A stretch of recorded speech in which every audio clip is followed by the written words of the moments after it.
Hi hello ಮತ್ತೊಮ್ಮೆ ಸ್ಫೂರ್ತಿ academy ಶಿಕಾರಿಪುರದಿಂದ ನಾನ್ ನಿಮ್ Ramesh sir. ಸ್ನೇಹಿತರೆ, ಇವತ್ತು ಬಹುಮುಖ್ಯವಾಗಿರ್ತಕ್ಕಂತಹ ಪಾಠ ಅದು ಟಿ ಸಮಾಜ ವಿಜ್ಞಾನಕ್ಕಾಗಿ ಗೆಲುವಿಗಾಗಿ ಸೂಪರ್ ಜಿಯೋಗ್ರಫಿ ಆಲ್ MCQs ಭೂಗೋಳ ಶಾಸ್ತ್ರವನ್ನ ನಿಮ್ಗೋಸ್ಕರ ತಗೊಂಡ್ ಬಂದಿದ್ದೇನೆ. 2015ರಿಂದ 24ರವರೆಗೆ ನಡೆದಂತ ಎಲ್ಲ ಟಿ ಪ್ರಶ್ನೆಗಳ ಒಂದು ಮ್ಯಾರಥಾನ್ ತರಗತಿ ನಿಮ್ಗೋಸ್ಕರವಾಗಿ. ಕೊನೆಯ ಟೈಮ್ ಅಲ್ಲಿ ಇದನ್ನ ಕ್ವಿಕ್ ಆಗಿ ಒಂದ್ಸಾರಿ ನೋಡ್ಕೊಳ್ಳಿ. ಬಹಳ ಪ್ರಶ್ನೆಗಳ ರಿಪಿಟೇಷನ್ಸ್ ತುಂಬಾನೇ ಆಗಿದೆ. ಅಂತ ರಿಪಿಟೇಷನ್ಸ್ ಪ್ರಶ್ನೆಗಳು ಯಾವ್ಯಾವು ಅನ್ನೋದನ್ನ ನಿಮ್ಗೆ ಈ ಒಂದು ಲೆಸನ್ಸ್ ಅಲ್ಲಿ ಹೇಳ್ತಾ ಹೋಗ್ತೀನಿ. ಹಾಗಾಗಿನೇ ನಾವು 8ನೇ ತರಗತಿಯ ಜಿಯೋಗ್ರಫಿ ಬಗ್ಗೆ ಎಷ್ಟು ಕಾನ್ಸಂಟ್ರೇಟ್ ಮಾಡಿದ್ರೆ ಸಾಕು, 9th ಯಾವ ಪಾಠದ ಬಗ್ಗೆ ಹೈಲೈಟ್ ಮಾಡ್ಕೋಬೇಕು, ಮತ್ತೆ 10th ಅಲ್ಲಿ ಯಾವ ಚಾಪ್ಟರ್ಗಳು ಹೈಲೈಟ್ ಮಾಡಿದ್ರೆ ನಿಮ್ಗೆ ಈ ಗೆಲುವಿಗಾಗಿ ಸೂಪರ್ ಜಿಯೋಗ್ರಫಿ ಎಷ್ಟು ಹೆಲ್ಪ್ ಮಾಡುತ್ತೆ ಅನ್ನೋದು ನನ್ಗೆ ಗೊತ್ತು. ಹಂಗಾಗಿ ಇದು ಭೂಗೋಳ ಶಾಸ್ತ್ರದ ಆಲ್ MCQs ತರಗತಿ ನಿಮ್ಗೋಸ್ಕರ ತರ್ತಾ ಇದೆ ಸ್ಫೂರ್ತಿ ಅಕಾಡೆಮಿ. ಇಂತಹ ಒಂದು ಅಭೂತಪೂರ್ವವಾದ ಯಶಸ್ಸಿಗಾಗಿನೇ ಕ್ಲಾಸ್ಗಳನ್ನು ತರೋದು ರಮೇಶ್ ಸರ್ ನಿಮ್ಗೋಸ್ಕರ ಸ್ಫೂರ್ತಿ ಅಕಾಡೆಮಿಯಿಂದ. ಹಾಗಾಗಿ ಮರಿಬೇಡಿ, ಕಾಣ್ತಾರ QR ಕೋಡ್ ನ ಸ್ಕ್ಯಾನ್ ಮಾಡಿ. ಅದ್ರ ಜೊತೆಗೆ ಬಹಳ ಅದ್ಭುತವಾಗಿ ನಮ್ದು ಗೂಗಲ್ ಪೇ ನಂಬರ್ ಇದೆ 9900599186. ಇದಕ್ಕೆ ನೀವು ಒಂದಿಷ್ಟು ಧನ ಸಹಾಯ ಮಾಡೋದ್ರ ಮುಖಾಂತರ ಇದರ ಗೆಲುವಿಗಾಗಿ ಶ್ರಮಿಸ್ತೀರಾ ಅಂತ ಹೇಳಿ ಅನ್ಕೊಂಡಿದ್ದೀನಿ. ಸೊ ಬನ್ನಿ ಸ್ನೇಹಿತರೆ, ಪ್ರಶ್ನೆ ಹೀಗಿದೆ, ನೋಡ್ತಾ ಹೋಗೋಣ. ನೋಡಿ, ಒಂದು ಅದ್ಭುತವಾದಂತ ಪ್ರಶ್ನೆ ಇದೆ ನೋಡಿ. ಎಕ್ಸ್ ರೇಖಾಂಶಗಳ ಬಗ್ಗೆ ಕೊಟ್ಟಿದ್ದಾರೆ. ಇದನ್ನ ಒಂದು ಎಕ್ಸ್ ಎಂಬ ಒಂದು ಸ್ಥಳದ ಸ್ಥಳೀಯ ಕಾಲಮಾನ ರಾತ್ರಿ 7 ಗಂಟೆಯಾಗಿದೆ. ವೈ ಎಂಬ ಸ್ಥಳವು ಎಕ್ಸ್ ನಿಂದ 150 ಡಿಗ್ರಿ ಪೂರ್ವ ರೇಖಾಂಶದಲ್ಲಿದ್ದರೆ ಆ ಸ್ಥಳೀಯ ವೇಳೆಯ ದಿನವನ್ನ ಕಂಡು ಹಿಡಿಯಿರಿ ಅಂತ ಕೊಟ್ಟಿದ್ದಾರೆ.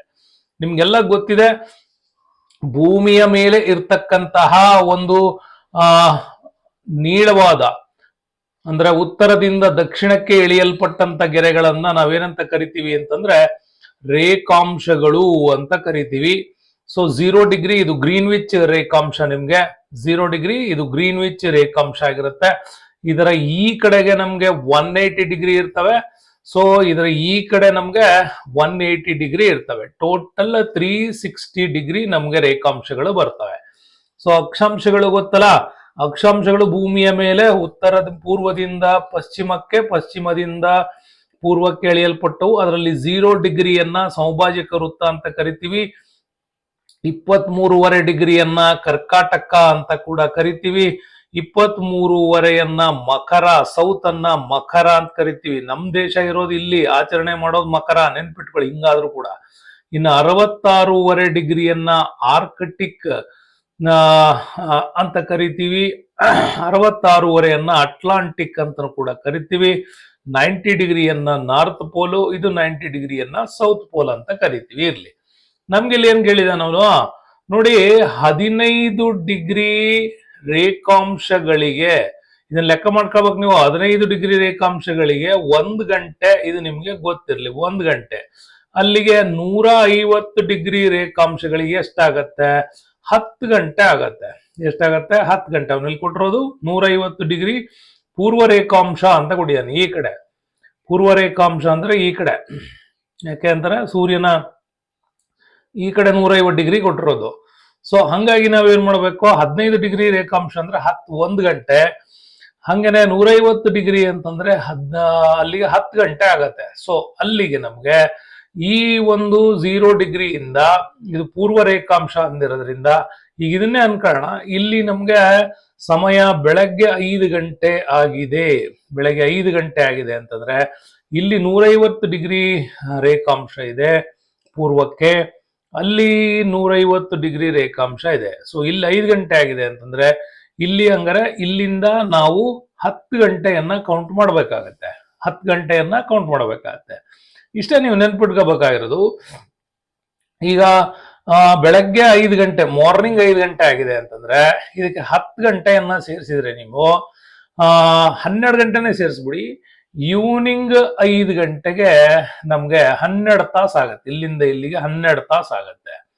ಇದನ್ನ ರಿವರ್ಸ್ ಆಗಿ ನೀವು ಕೌಂಟ್ ಮಾಡ್ತಾ ಹೋದ್ರೆ ನಿಮಗೆ ಅವಾಗ ಗೊತ್ತಾಗತ್ತೆ. ಏನ್ ಗೊತ್ತಾಗತ್ತೆ? ಇಲ್ಲಿ ನಿಮ್ಗೆ 2 ಕೊಟ್ಟಿದ್ದಾರೆ. ಮಾರನೇ ದಿನದ ಗಂಟೆ ಬೆಳಗ್ಗೆ 10.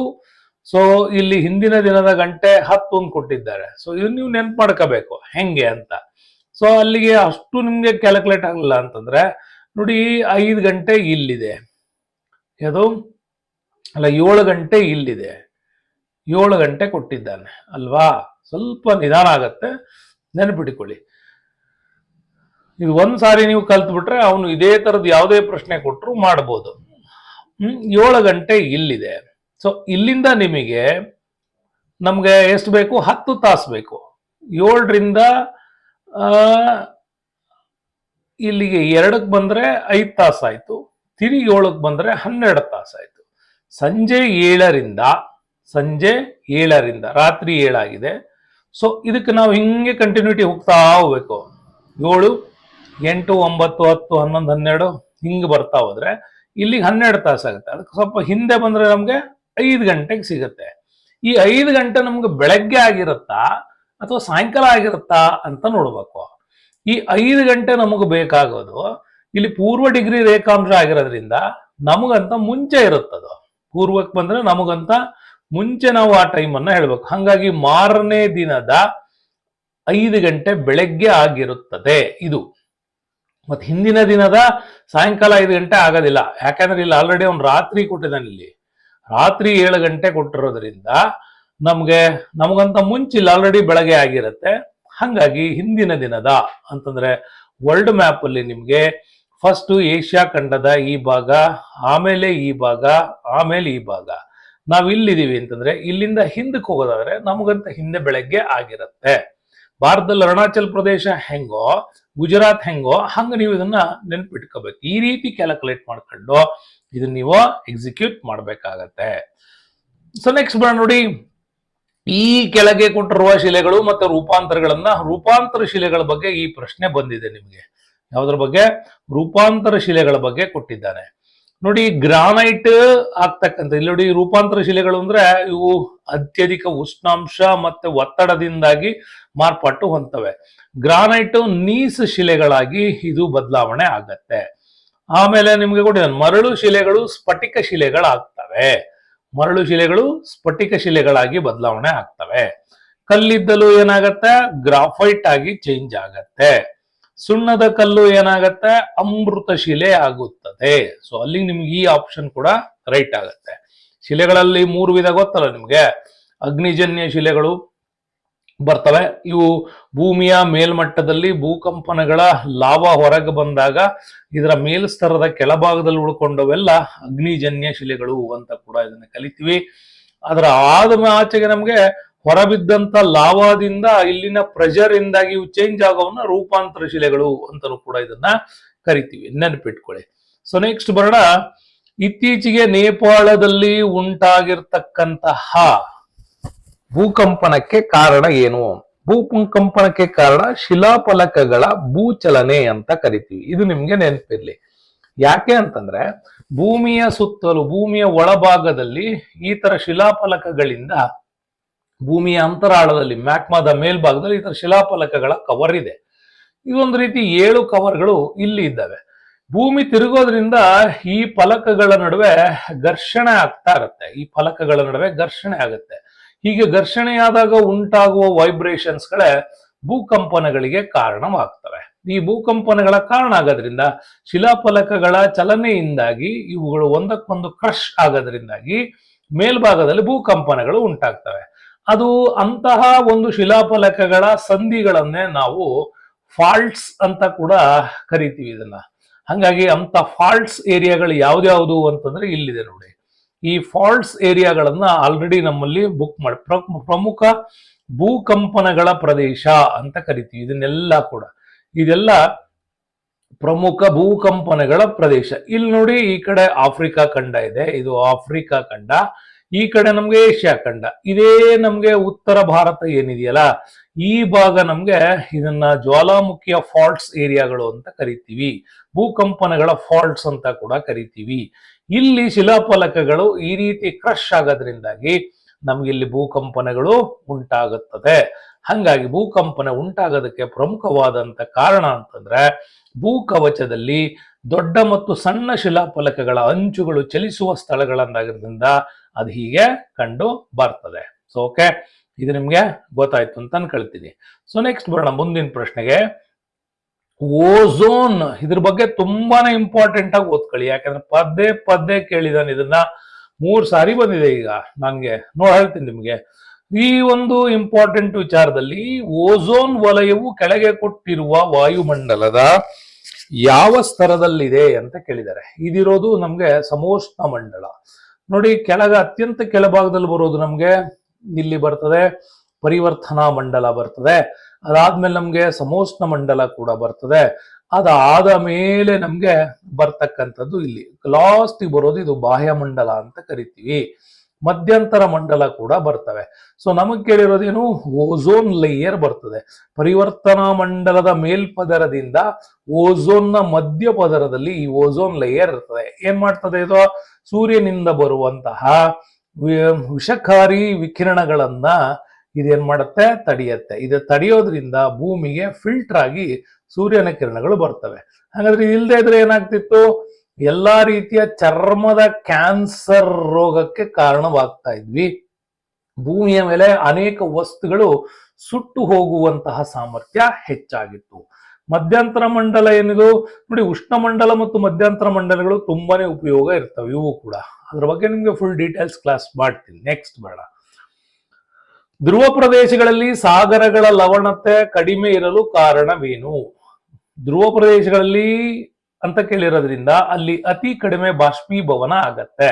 ಅಂದ್ರೆ ಎಲ್ಲ ಸಮುದ್ರಗಳಿಗೆ ಇಷ್ಟೇ, ಎಲ್ಲ ಸಮುದ್ರಗಳಿಗೆ ನದಿಗಳು ಹರಿದು ಬರೋದ್ರಿಂದಾಗಿ ಈ ನದಿಗಳ ನೀರಲ್ಲಿ ನೆಕ್ಸ್ಟ್ ಸೂರ್ಯನ ಕಿರಣಗಳು ಬಿದ್ದಾಗ ನೀರೇನಾಗತ್ತೆ, ಹೆಚ್ಚು ಆವಿಯಾಗತ್ತೆ. ನೀರು ಹೆಚ್ಚು ಆವಿಯಾಗಿ ಮೇಲೋದ್ರೆ ಇಲ್ಲಿ ಬರೀ ಲವಣಗಳು ಮಾತ್ರ ಉಳಿತವೆ. ಹಂಗಾಗಿ ಸಮುದ್ರದ ನೀರಲ್ಲಿ ಹೆಚ್ಚು ಆವಿಯಾಗೋದ್ರಿಂದಾಗಿ ಆ ನೀರು ಉಪ್ಪಾಗಿ ನಮ್ಗೆ ಕಾಣುತ್ತೆ. ಇದು ಒಂದು ಕಾರಣ, ಹೌದಾ? ಹಂಗಾರೆ ಇಲ್ಲಿ ಅವನೇನ್ ಕೇಳ, ನಮ್ಗೆ ಧ್ರುವ ಪ್ರದೇಶ ಕೇಳಿದ್ದಾರೆ. ಧ್ರುವ ಪ್ರದೇಶ ಇರೋದ್ರಿಂದ ಅಲ್ಲಿ ಶೀತಾಂಶ ಜಾಸ್ತಿ ಇರ್ತದ.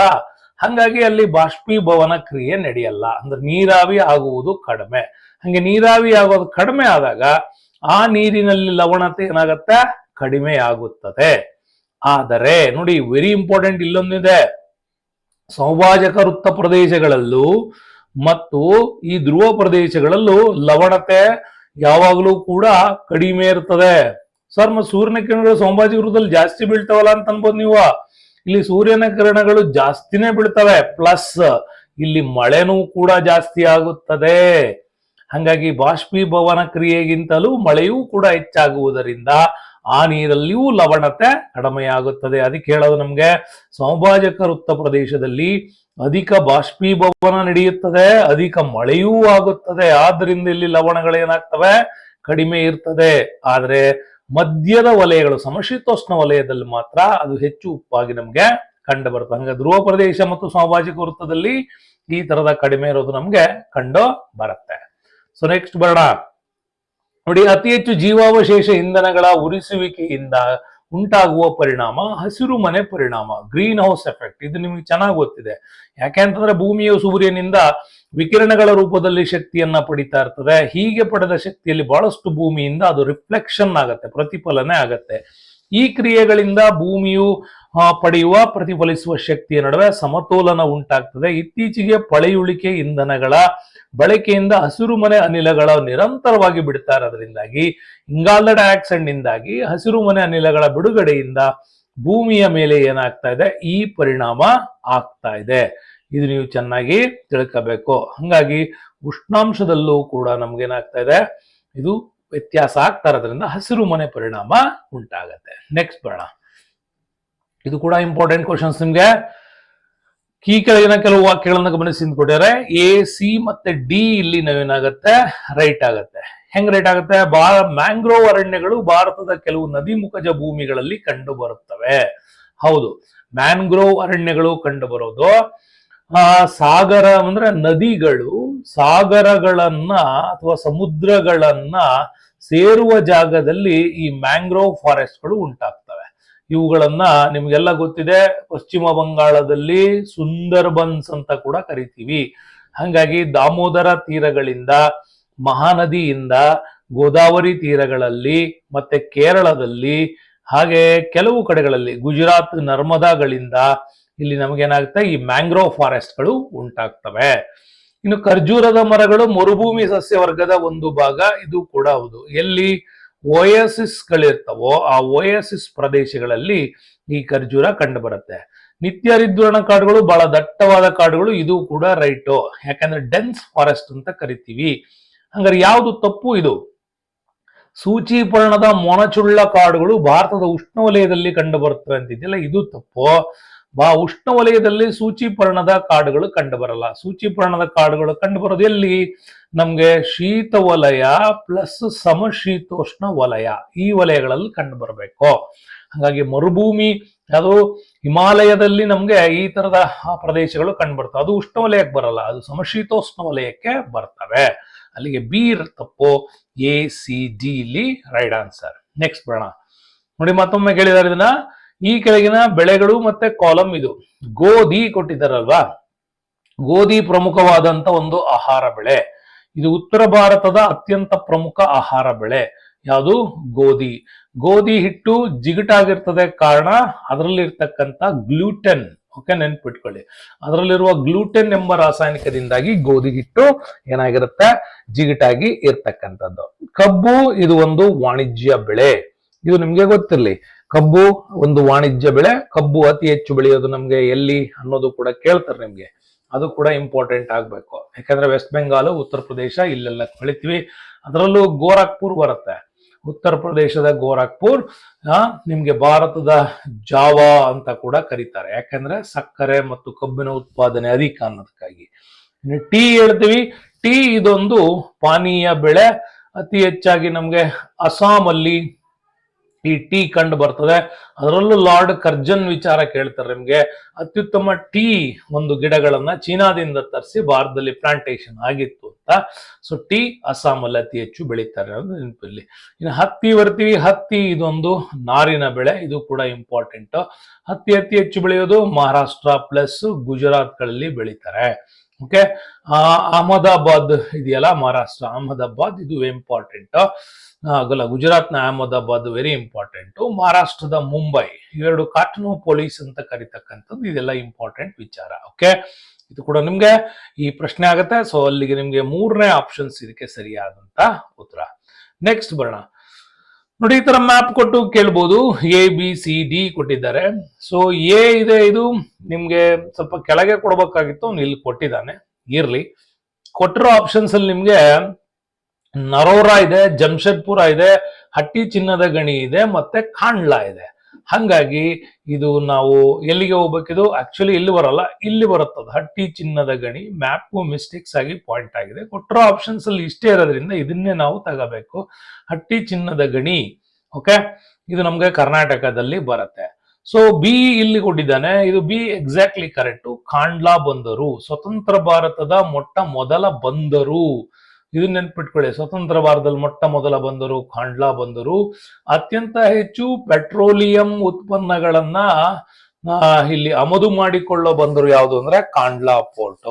ಇದು ಕೂಡ ನೆನ್ಪಿಟ್ಕೊಳ್ಳಿ. ಓಕೆ, ನೆಕ್ಸ್ಟ್ ಬರ್ತೀವಿ ಜಮ್ಶೆಡ್ಪುರ.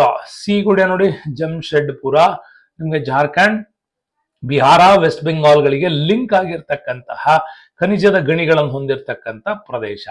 ಇಲ್ಲಿ ಬರುತ್ತೆ ಉತ್ತರ ಪ್ರದೇಶದ ನರೋರಾ. ಇದು ಅತ್ಯಂತ ಪ್ರಮುಖವಾದಂತಹ ಅಣುಶಕ್ತಿ ಕೇಂದ್ರ, ಅಣುಶಕ್ತಿ ಕೇಂದ್ರ ಹೌದಲ್ವಾ? ಸೊ ಹಂಗಾಗಿ ಅಣುಶಕ್ತಿ ಕೇಂದ್ರಗಳು 7 ಕೊಡ್ತಾನೆ, ನೆನ್ಪಿಟ್ಕೊಳ್ಳಿ. ಅದು ಕೂಡ ನಿಮ್ಗೆ ಕರ್ನಾಟಕದಲ್ಲಿ ಕೈಗಾ ಬಗ್ಗೆ ಮಾತಾಡ್ತೀವಿ. ಅತ್ಯಂತ ಕೆಳಗೆ ಶ್ರೀಕಾಕುಲಂ, ಆಮೇಲೆ ಇಲ್ಲಿ ಕಲ್ಪಕಂ ಬರ್ತದೆ, ಆಮೇಲೆ ಕುಂಭಕೋಣಂ ಬರ್ತಾವ ತಮಿಳ್ನಾಡಲ್ಲಿ. ಓಕೆ, ಇದರಲ್ಲಿ ಕುಂಭಕೋಣಂ ಇದೆಯಲ್ಲ, ಕುಂಭಕೋಣಂ ಇದು ಹೈಯೆಸ್ಟ್ 2000 ಮೆಗಾವ್ಯಾಟ್ಸ್ ಗಳನ್ನು ಉತ್ಪಾದನೆ ಮಾಡೋದು ಕುಂಭಕೋಣಂ ಹೈಯೆಸ್ಟ್ ನಮ್ಮಲ್ಲಿ. ಓಕೆ, ಶ್ರೀಶೈಲಂ ಆಂಧ್ರದಲ್ಲಿ ಬರ್ತಕ್ಕಂಥದ್ದು ಇದೆ, ಅದು ಕೂಡ ನಿಮ್ಗೆ ನೆನಪಿರ್ಲಿ. ಕರ್ನಾಟಕದಲ್ಲಿ ಕೈಗಾ ಬಗ್ಗೆ ಮಾತಾಡ್ತೀವಿ. ಉತ್ತರ ಪ್ರದೇಶದಲ್ಲಿ ನರೋರಾ, ರಾಣಾ ಪ್ರತಾಪ್ ಸಾಗರ್ ಇನ್ ರಾಜಸ್ಥಾನ್ ಬಗ್ಗೆ ಕೂಡ ಮಾತಾಡ್ತೀವಿ. ಇದೆಲ್ಲ ನಮ್ಗೆ ಮುಂಬರ್ತಕ್ಕಂಥ. ಹಂಗಾಗಿ ಚಿನ್ನದ ಗಡಿ, ಖಾಂಡ್ಲಾ, ಜಮ್ಶೆಡ್ಪುರ, ನರೋರಾ ಇದು ಇಂಪಾರ್ಟೆಂಟ್ ಆಗುತ್ತೆ. ಸೊ ನೆಕ್ಸ್ಟ್ ಬರೋಣ. ಈ ಕೆಳಗಿನ ವಾಕ್ಯಗಳನ್ನ ಗಮನಿಸಿ ಅಂತ ಕೇಳಿದರೆ, ದೇಶದ ವಿವಿಧೆಡೆ ಬೆಂಗಳೂರಿಗೆ ಜನರು ವಲಸೆ ಬರುವ ಜನಸಂಖ್ಯೆ ಹೆಚ್ಚು.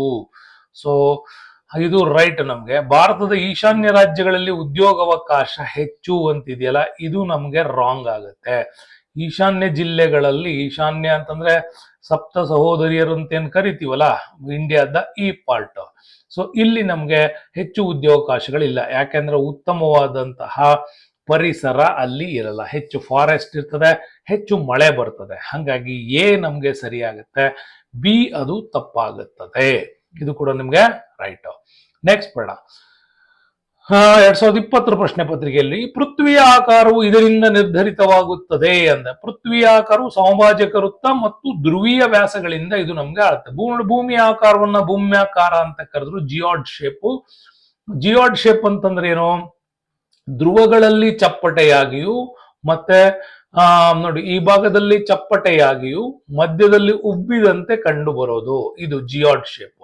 ಹಾಗಾಗಿ ಸಮಭಾಜಕ ವೃತ್ತದ ಬಳಿ ವ್ಯಾಸ 12,756 ಕಿಲೋಮೀಟರ್ ಇದ್ರೆ ಧ್ರುವೀಯ ವ್ಯಾಸ 12,714 ಇದೆ. ಹೌದಾ? ಇದು ನಮ್ಗೆ ಧ್ರುವೀಯ ವ್ಯಾಸ 12,714 ಇದೆ. ನಮ್ಗೆ ಸಮಭಾಜಕ ವೃತ್ತದ ವ್ಯಾಸ 12,756 ಕಿಲೋಮೀಟರ್ ಇದೆ. ಹಾಗಾಗಿ ಸಮಭಾಜಕ ವೃತ್ತದ ಸುತ್ತಳತೆಗೆ ಬಂದ್ರೆ 40,076 ಇದೆ. ಧ್ರುವೀಯ ಸುತ್ತಳತೆ 40,008 ಇದೆ. ಇವುಗಳಲ್ಲಿ 42 ಕಿಲೋಮೀಟರ್ ವ್ಯತ್ಯಾಸ ಇರೋದ್ರಿಂದ ಭೂಮಿ ಜಿಯಾಯ್ಡ್ ಶೇಪ್ ಅಲ್ಲಿ ಇದೆ ಅನ್ನೋದು ನಮ್ಗೆ ಗೊತ್ತಾಗತ್ತೆ. ಈ ಜಿಯಾಯ್ಡ್ ಶೇಪ್ ನ ವಿವರಗಳೇ ನಮ್ಗೆ ಭೂಮಿಯ ಹೆಂಗಿದೆ ಅನ್ನೋದು ನಮ್ಗೆ ಇಲ್ಲಿ ಗೊತ್ತಾಗತ್ತೆ. ನೆಕ್ಸ್ಟ್ ಬರ್ತೀವಿ. ಇದ್ರದ್ದಂತೂ ಭಾರಿ ಸರಿ ಕೇಳಿದ್ದಾರೆ, ಇದನ್ನೊಂದು ಸ್ವಲ್ಪ ಇಂಪಾರ್ಟೆಂಟ್ ಆಗಿ ನೆನ್ಪಿಟ್ಕೊಳ್ಳಿ. ಮಿಶ್ರಗೋಳ ಮ್ಯಾಂಟಲ್ ನ ಮೇಲ್ಭಾಗವನ್ನ ಹೀಗೆ ಕರೀತಾರೆ ಅಂತ. ಮ್ಯಾಂಟಲ್ ವಲಯ ಎರಡನೇ ಮಧ್ಯಭಾಗದ ಪದರಿದು ಸುಮಾರು 2,900 ಕಿಲೋಮೀಟರ್ ಆಳದವರೆಗೆ ಇರ್ತಕ್ಕಂಥದ್ದು ನಮ್ಗೆ ಇಲ್ಲಿ ಗೊತ್ತಾಗುತ್ತೆ. ಇದರಲ್ಲಿ ಇದನ್ನ ಶಿಲಾಪಾಕ ಮ್ಯಾಗ್ಮಾ ಇರ್ತಕ್ಕಂಥದ್ದು ಕಂಡು ಬರುತ್ತದೆ. ಅಲ್ಲಿ ನಮಗೆ ಕೇಳಿರೋದೇನು? ಮಿಶ್ರಗೋಳ ಮ್ಯಾಂಟಲ್ ನ ಮೇಲ್ಭಾಗವನ್ನ ಹೀಗೆ ಕರೆಯಲಾಗುತ್ತದೆ. ಮ್ಯಾಂಟಲ್ ನ ಮೇಲ್ಪದರವನ್ನ ಎಸ್ತನೋಸ್ಪಿಯರ್ ಅಂತ ಕರೀತಾರೆ. ಇದು ಭಾಗಶಃ ದ್ರವ ರೂಪದಲ್ಲಿ ಇರ್ತದೆ. ಆದರೆ ಮ್ಯಾಂಟಲ್ ನ ಕೆಳಪದರವನ್ನ ಮೆಸೋಸ್ಪಿಯರ್ ಅಂತ ಕೂಡ ಕರೀತಾರೆ. ಇದು ನಮ್ಗೆ ಕೆಳಪದರ ಆಗತ್ತೆ, ಇದು ಮೇಲ್ಪದರ ಆಗತ್ತೆ. ಇದು ಬ್ಯಾರೋಸ್ಪಿಯರು, ಪೋಟೋಸ್ಪಿಯರು ಇದು ಬೇರೆ ಕಡೆ ಬರ್ತಕ್ಕಂಥ ಸೈನ್ಸ್ ಅಲ್ಲಿ. ಇದು ನಿಮ್ಗೆ ನೆನ್ಪಿಡ್ಬೇಕು. ಸೊ ನಮ್ಗೆ ಕೇಂದ್ರಗೋಳ ಇದೆ, ಕೇಂದ್ರಗೋಳದ ಮೇಲ್ಭಾಗದಲ್ಲಿ ಬರ್ತಕ್ಕಂಥದ್ದೇ ಮ್ಯಾಗ್ಮಾ ವಲಯ. ಮ್ಯಾಗ್ಮಾದ ಈ ಭಾಗ ಕೆಳಭಾಗ ಏನಿದೆ ಇದು ಘನರೂಪದಲ್ಲಿ ಇರ್ತದೆ ಅತಿ ಹೆಚ್ಚು. ಆದ್ರೆ ಮ್ಯಾಗ್ಮಾದ ಈ ಮೇಲ್ಭಾಗ ಏನಿದೆ ಎಸ್ಟೆನೋಸ್ಪಿಯರ್ ಇದೊಂದು ದ್ರವ ಭಾಗದಲ್ಲಿ ಇರ್ತದೆ. ಇದರಿಂದನೇ ನಮ್ಗೆ ಜ್ವಾಲಾಮುಖಿಗಳಾದಾಗ ಲಾವಾ ಹೊರಗೆ ಬರೋದು ಎಸ್ಟೆನೋಸ್ಪಿಯರ್ ನ ಭಾಗದಿಂದ. ಇದು ನಮ್ಗೆ ನೆನಪಿರ್ಬೇಕು. ಓಕೆ, ಸೊ ನೆಕ್ಸ್ಟ್ ಬರೋಣ. ಪಟ್ಟಿ 1 and 2 ನಲ್ಲಿ ಕೇಳಿರ್ತಕ್ಕಂಥ ಪ್ರಶ್ನೆಗಳಿದಾವೆ ನೋಡಿ. ಇಲ್ಲೇನ್ ಕೇಳಿದಾರೆ ನೋಡಿ, ಇದಂತೂ ಬಹಳ ಸರಿ ಜ್ವಾಲಾಮುಖಿಗಳ ಬಗ್ಗೆ ಕೇಳಿದಾನೆ. 3 ಜ್ವಾಲಾಮುಖಿಗಳ ಪ್ಲೇಸ್ಗಳನ್ನ ಸ್ವಲ್ಪ ರಿಪಿಟೇಷನ್ಸ್ ಇದೆ, ನೋಡ್ಕೊಂಡು ಹೋಗ್ಬೇಕು. ಇದು ವೆರಿ ಸ್ಟಾರ್ ಆಗಿ ಹೇಳ್ತಾ ಇದ್ದೀನಿ, ಇಂಪಾರ್ಟೆಂಟು ಜ್ವಾಲಾಮುಖಿಗಳ ಬಗ್ಗೆ. ನೋಡಿ, ಮೌಂಟ್ ವೆಸ್ವಿಯಸ್ ಬರೋದು ನಮ್ಗೆ ಇದು ಇಟಲಿನಲ್ಲಿ, ಮೌಂಟ್ ಕ್ರಕಟೋವಾ ಬರೋದು ಇಂಡೋನೇಷ್ಯಾದಲ್ಲಿ, ಮೌಂಟ್ ಪೀಲಿ ವೆಸ್ಟ್ ಇಂಡೀಸ್ ಅಲ್ಲಿ ಬರುತ್ತೆ, ಮೌಂಟ್ ಫ್ಯೂಸಿಯಾಮಾ ನೆನ್ಪಿಟ್ಕೊಳ್ಳಿ, ಇದು ಜಾಗೃತ ಜ್ವಾಲಾಮುಖಿಯಲ್ಲಿ ಭಾರಿ ಇನ್ಸ್ಟೆಂಟ್ ಆಗಿ ಕೇಳ್ತಾರೆ, ಜಪಾನ್ದು ಇದು. ಓಕೆ, ಜಪಾನ್ದು ಇದಂತೂ ಒಂದೇ ನೆನ್ಪಿಟ್ಕೊಂಬಿಡಿ, ಎಲ್ಲವೂ ನೆನ್ಪಿಡಕ್ ಆಗಿಲ್ಲ ಅಂದ್ರೆ ಇದ್ರ ಮೇಲೆ ನೀವು ಇದನ್ನ ಯಾವ್ದೇ ರೀತಿ ಹೊಂದಿಸಿ ಬರೀರಿ ಕೊಟ್ಟರು ಮಾಡ್ಬೋದು. ಮೌಂಟ್ ಫ್ಯೂಸಿಯಾಮಾ, ಓಕೆ, ಇದು Japan. Mount Fujiyama Japan. Krakatoa ಏಷ್ಯಾದಲ್ಲಿ ಬರ್ತಾವೆ, ಇವೆರಡು ನೆನ್ಪಿಟ್ಕೊಳ್ಳಿ. ಕ್ರಕಟೋವಾ ಇಂಡೋನೇಷ್ಯಾ ನೆನ್ಪಿಟ್ಕೊಳ್ಳಿ.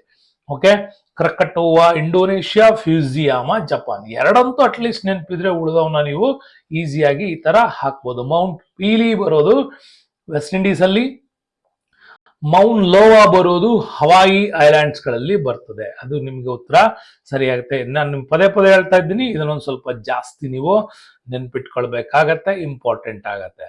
ಸೊ ನೆಕ್ಸ್ಟ್ ಬಂದ್ರೆ ನಮ್ಗೆ ಹಿಮ ನದಿಯ ಇದ್ರದ್ದು ಸರಿ 4 ಬಾರಿ ಇದ್ರ ಮೇಲೆ ಪ್ರಶ್ನೆ ಕೇಳಿದಾರೆ, ನೆನ್ಪಿಟ್ಕೊಳ್ಳಿ, ಸ್ಟಾರ್ ಹಾಕಿ ಇದನ್ನ ಹೇಳ್ತಾ ಇದ್ದೀನಿ. ಹಿಮ ನದಿಯ ಪ್ರಕ್ರಿಯೆಗಳನ್ನು ಚೆನ್ನಾಗಿ ಓದ್ಕೊಳ್ಳಿ. ಹಿಮ ನದಿಯ ಸಂಚಯನ ಕಾರ್ಯದಿಂದ ಉಂಟಾಗುವ ಭೂ ಸ್ವರೂಪಗಳನ್ನು ಗುರುತಿಸಿ ಅಂತ ಕರೆದರೆ ಹಿಮಗಾರ, ಗಿರಿ ಶೃಂಗ, ತೂಗು ಕಣಿವೆಗಳು, ಶಿಲಾನಿಚಯಗಳು ಉಂಟಾಗ್ತವೆ. ನೋಡಿ, ಇದನ್ನೇ ಕೇಳಿರೋದಲ್ಲಿ ಹಿಮಗಾರ ಉಂಟಾಗುತ್ತೆ, ಗಿರಿ ಶೃಂಗಗಳು, ಪರ್ವತ ಕಟಕಗಳು, ಶಿಲಾಸೋಪಾನ, ಯು ಆಕಾರದ ಕಣಿವೆಗಳು, ತೂಗು ಕಣಿವೆಗಳು. ಯು ಆಕಾರದ ಕಣಿವೆಗಳು ಹಿಮ ನದಿಯಿಂದ ಆಗುತ್ತೆ, ಯಾಕಂದ್ರೆ ಹಿಮ ಉರುಳೋದ್ರಿಂದ.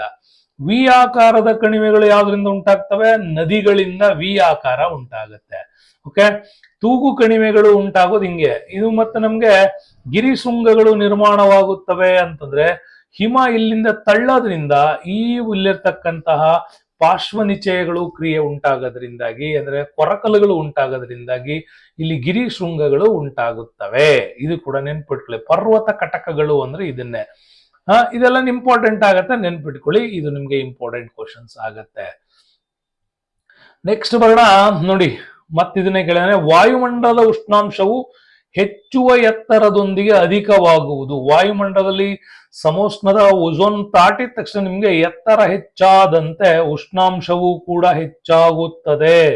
ಆದ್ರೆ ಪರಿವರ್ತನಾ ಮಂಡಲದಲ್ಲಿ 165 ಮೀಟರ್ಗೆ 1 ಡಿಗ್ರಿ ಸೆಲ್ಸಿಯಸ್ ಕಡಿಮೆ ಆಗುತ್ತೆ. ಎಲ್ಲಿ? ಓನ್ಲಿ ಪರಿವರ್ತನಾ ಮಂಡಲದಲ್ಲಿ.